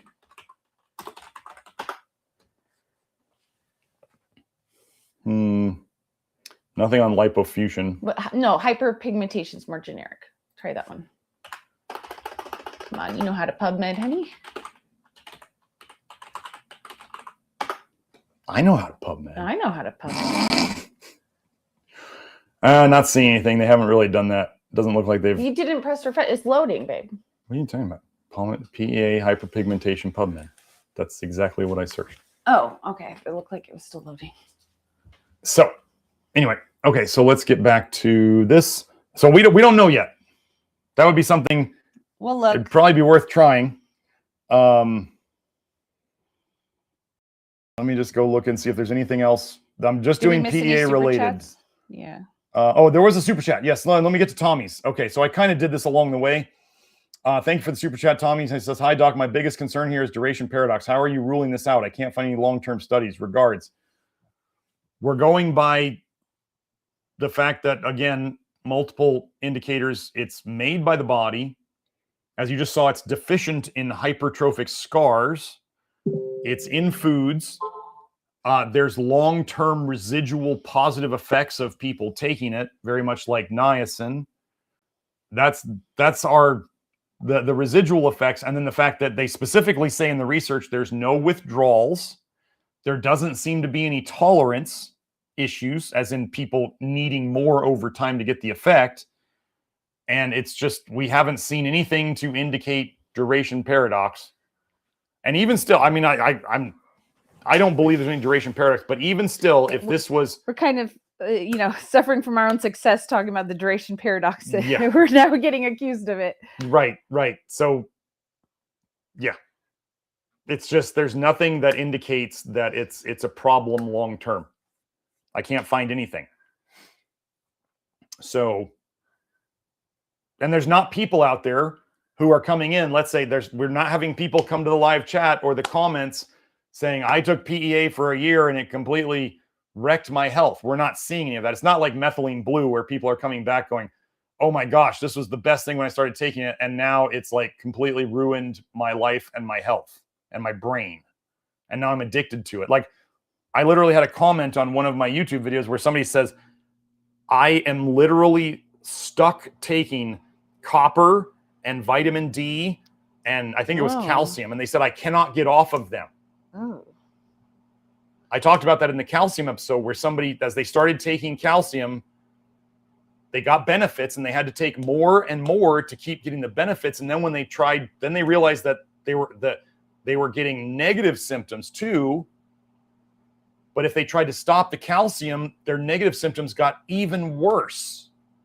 So they had to wean off the calcium.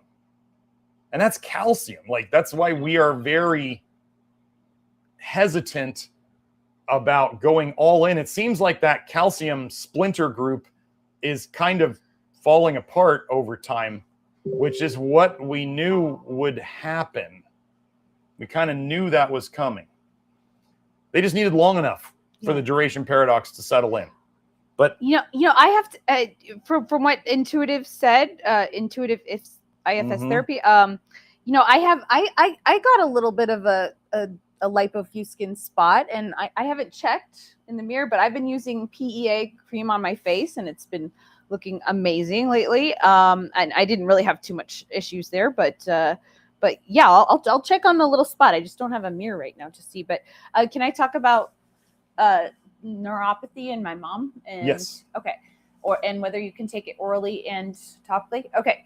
So like I was kind of alluding earlier before, it's like, let's get it where the problem is too. Like, getting into the serum is not helpful, as I think we've demonstrated either on here today a little bit, or talking about why you don't need ultramicronized or micronized. It's the serum levels don't matter. It's the issues in the tissue. So we need to get it to the troubled tissue that's having a problem.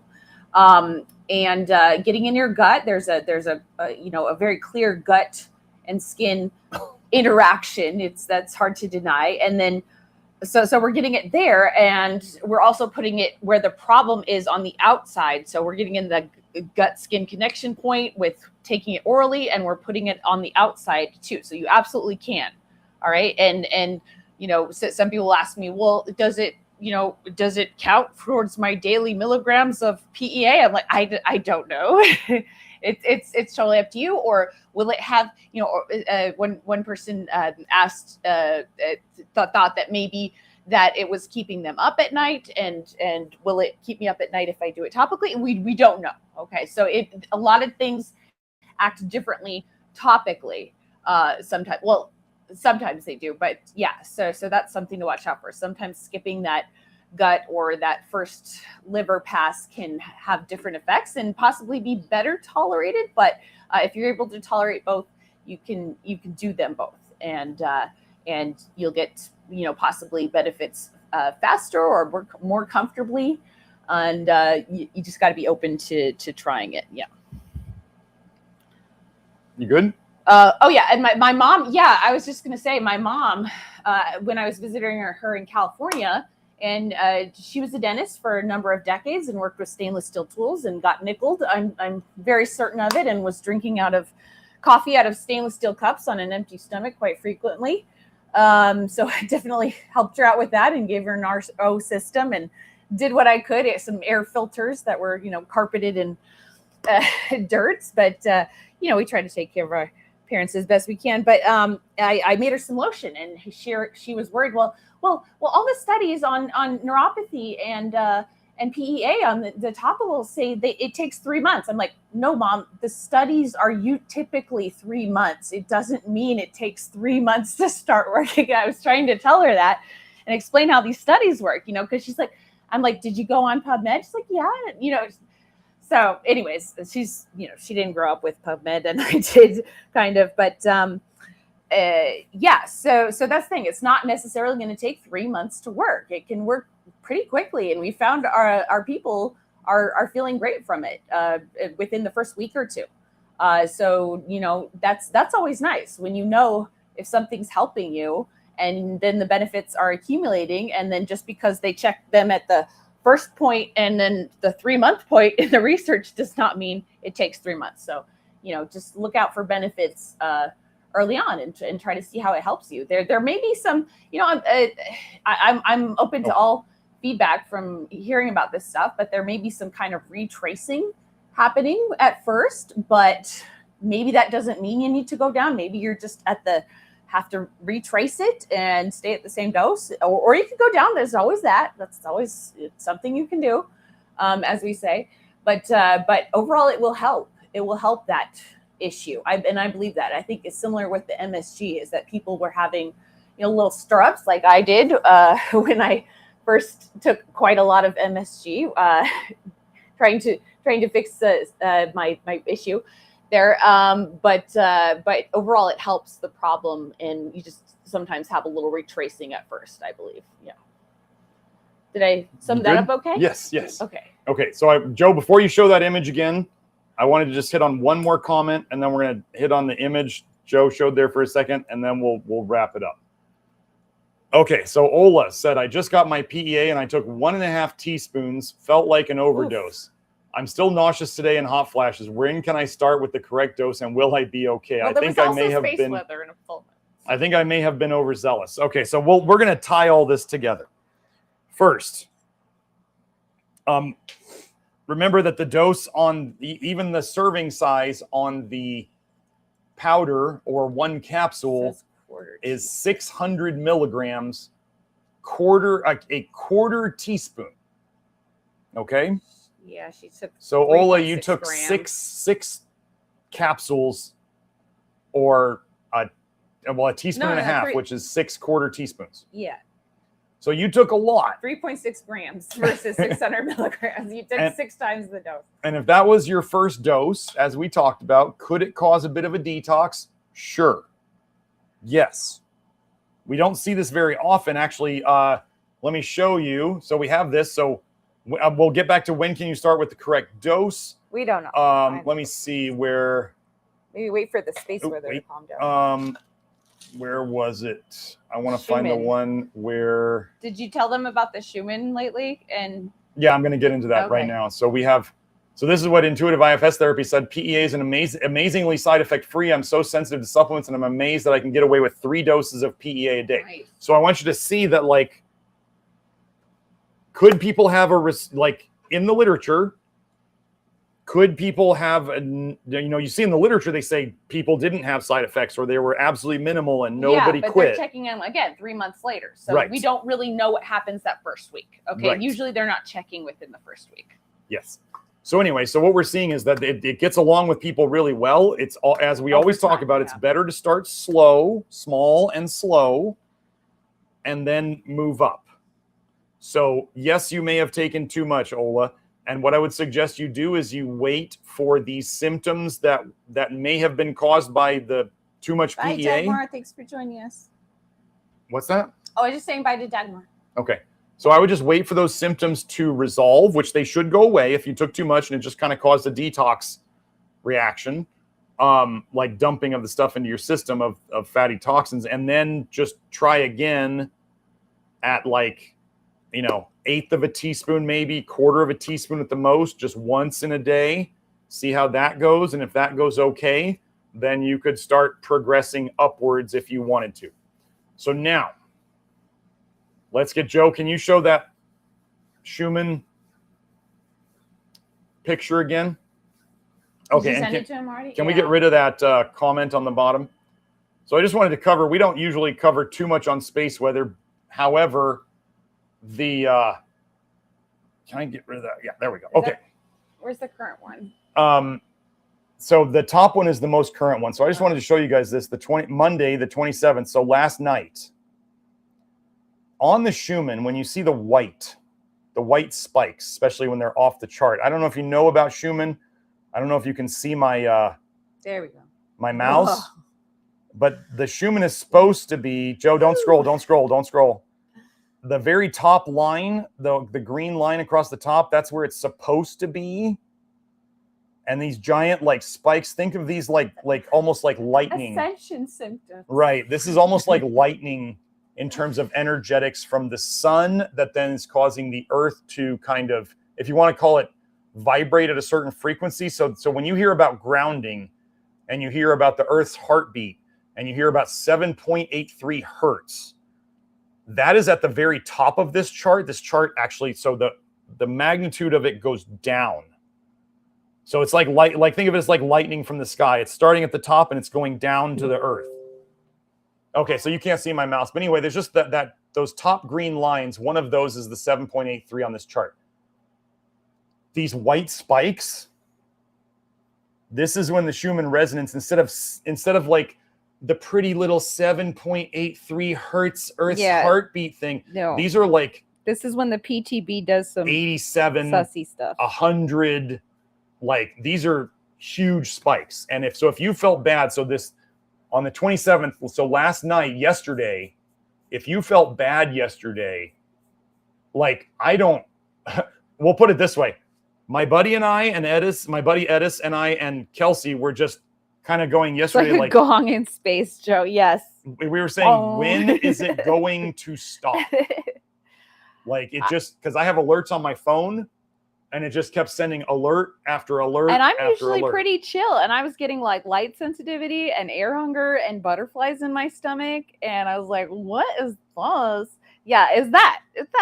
So just so you know, like if in these last, so Joe, now can you zoom out so we can see the whole image?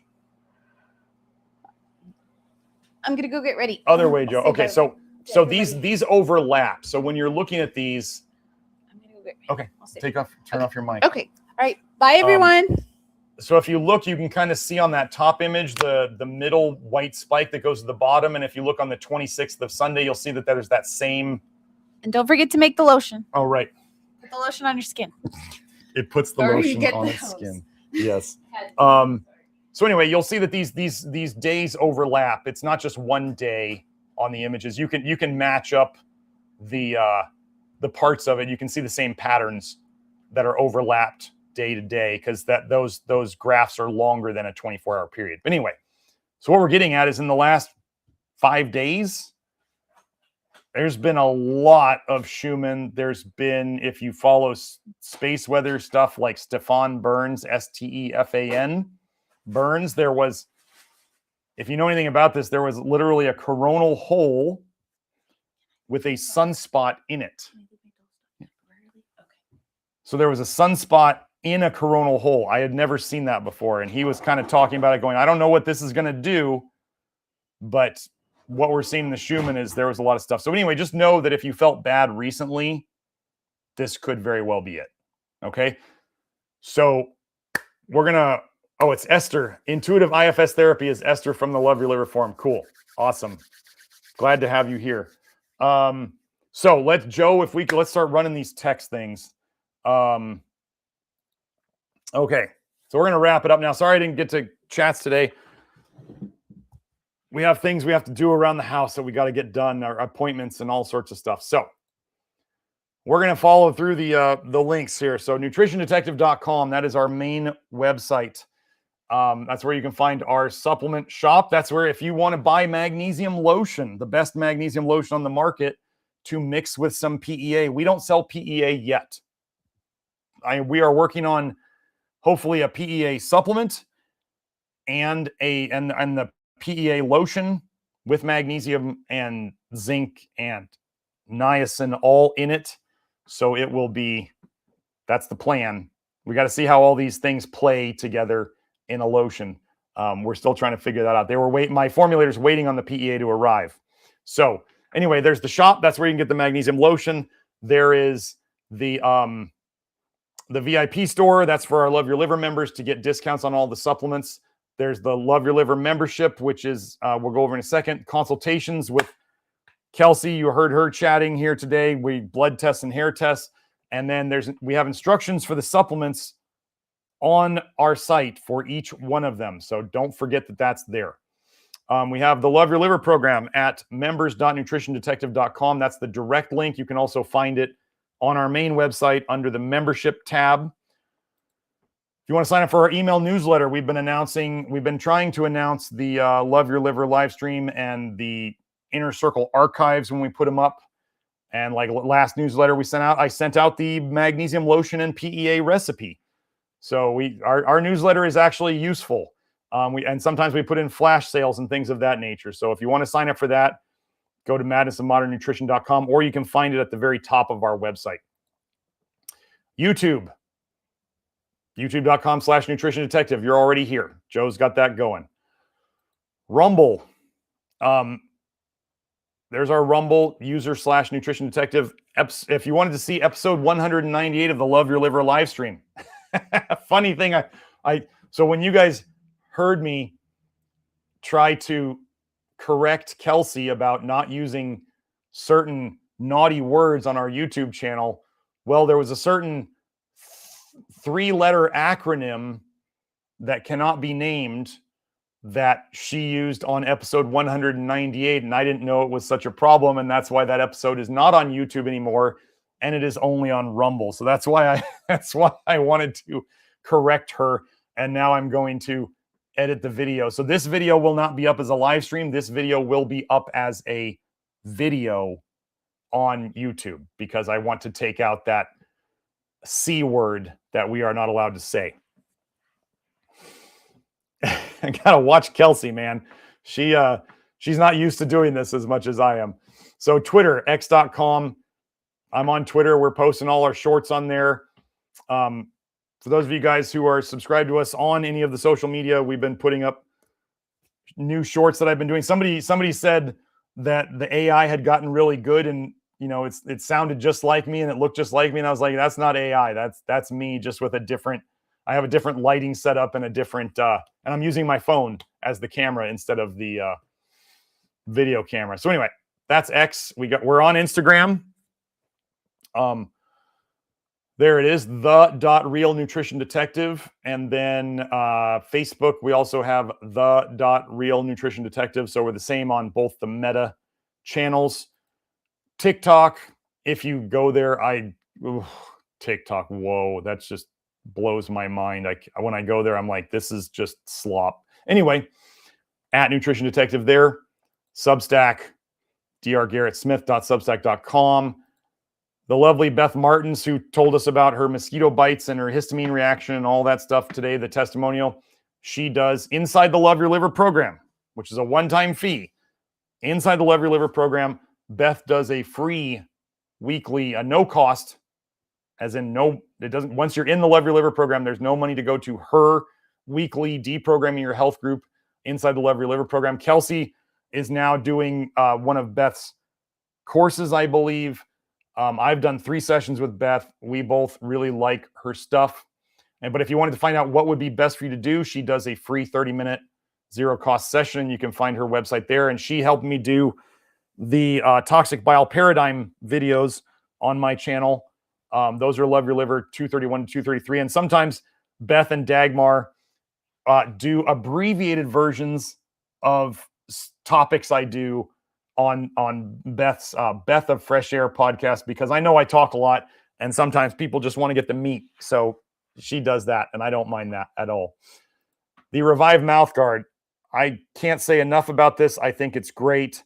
I think it's a great passive way of helping your skull to regain the shape that it was supposed to have because of things that we did to our mouths, like braces or wisdom teeth removal, or dentists just generally messing things up. Or if you haven't seen my whole episode on toxicity changing the shape of your skull, yeah, I love my Reviv Mouthguard. I actually don't feel comfortable sleeping without it now. It's like my body just wants it.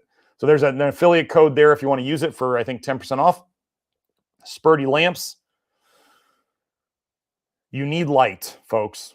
I'm in northern Idaho now. I'm going to have to figure out how to get light during the winter months, whether that's, I have a SAD light, as in a seasonal affective disorder light. That's literally blue light that helps people be less depressed during the winter months. I have access to a really fancy tanning bed at my gym. And then Kelsey has a Sperti lamp here if I can't get there. So if you live in dreary areas, see, people say, well, but people have been living there for a long time. Just because people can live in areas doesn't mean they should. Humans, we don't have much hair, probably so we can absorb light. So anyway, Sperti lamps are one way to get it, but just realize that like that SAD light doesn't put out UV light. Red light is not the same as UV light. Infrared light is not the same as UV light. They're all lights that can have benefits. They're just not the same. Okay. And either one you want to get, they both work. If you want to, okay, so glass, this is where you can, all those studies I highlighted today. You can find all the highlights that I did and the links to the original studies on GLASP. That's what GLASP does. So if you want to go there, you can use that link and find all the abstracts I covered today. What else do we have? There it is. Joe's showing it right now. So like you see anandamide, that was the last one we went over, the hypertrophic scarring. And then it shows all of the highlights that I made. So if you wanted to find that, you could go on there and search for PEA or palmitoyl ethanolamide, and you can find all the studies that I've highlighted with those words in it. So we're going to wrap up now. Oh yeah, the promiscuous anti-inflammatory. I love that.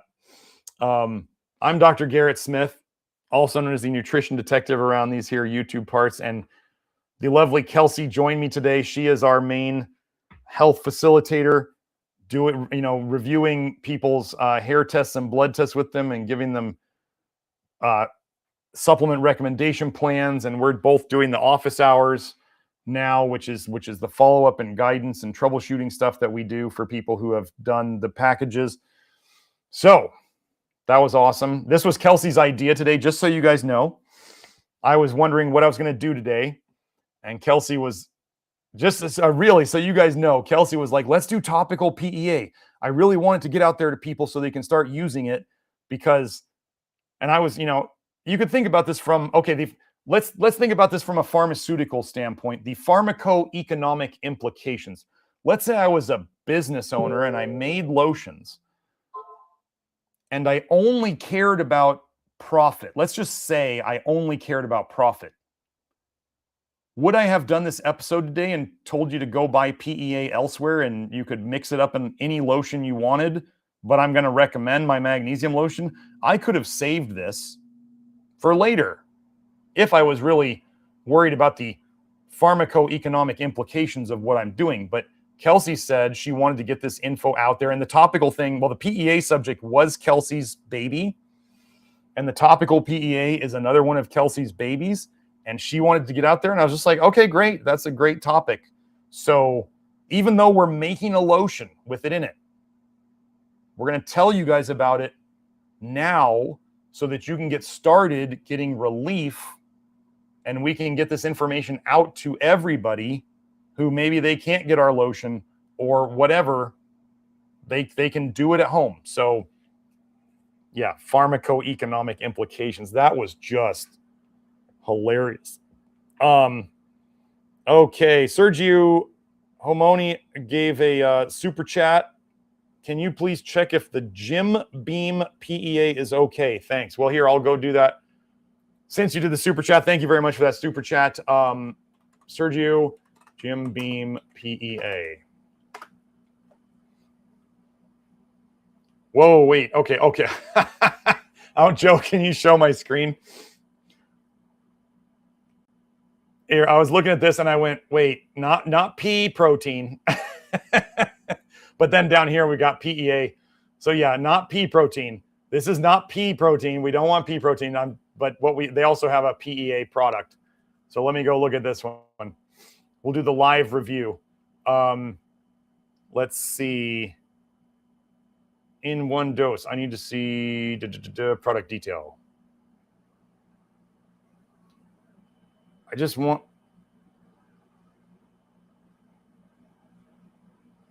Here we go. Wow, that's a lot of information. You don't see this on American stuff like target user unisex. That's like that is a lot of information.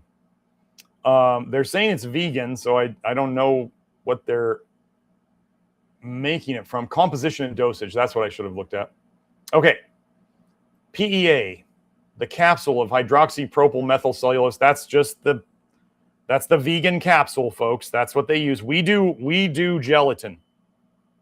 We do gelatin capsules. I don't want this. I'm sorry for those of you who are vegan and want to take our supplements. I'm not doing this. I'm just not.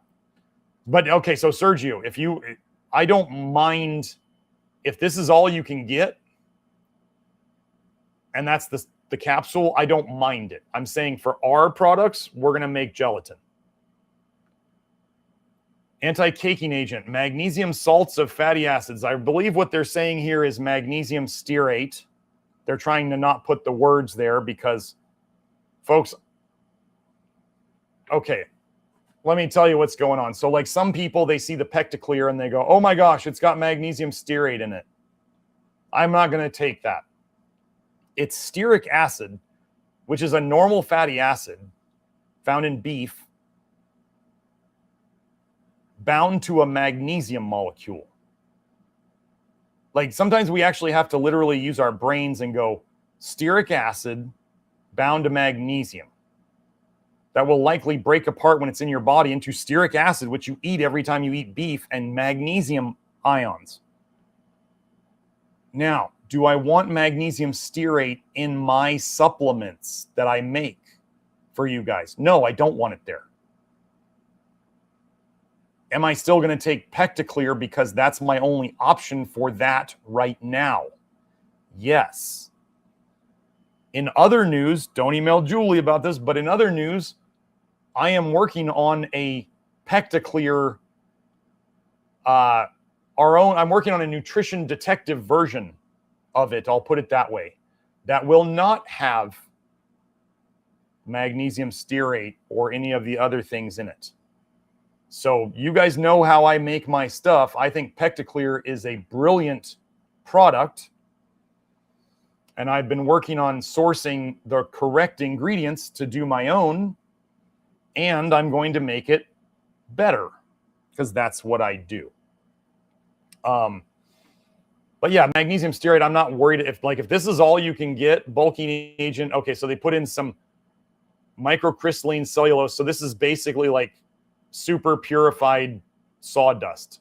Not going to hurt you. It's just fiber. So is this okay, Sergio? If this is what you can get, yes, it's fine. I would use this. Now, the thing I like about the bulk supplements and the pure bulk is I don't believe there's any additional ingredients in it at all. I think it's just PEA in a capsule, which would be best. However, the benefits of PEA would far outweigh any maybe negatives of these other things. So I would still use it. Hope that answers your question. And yeah, again, let me get back on here. Yes, so we'll wrap it up. Joe showed the purebulk.com PEA link if you want to buy it with our referral code. Send Kelsey a little scratch for showing us all the way to the PEA. And then, yeah, so I'm Dr. Garrett Smith, the nutrition detective, and today's show was PEA for flu. Oh, no, that's the old one. We are doing topical PEA. We are relieving eczema, itching, neuralgia, and mast cell histamine degranulation. And then we gave you the DIY recipe for PEA so that you could make it at home with what you have. Okay? Hope you all enjoyed that. We will see you next time. Have a great week. Bye now.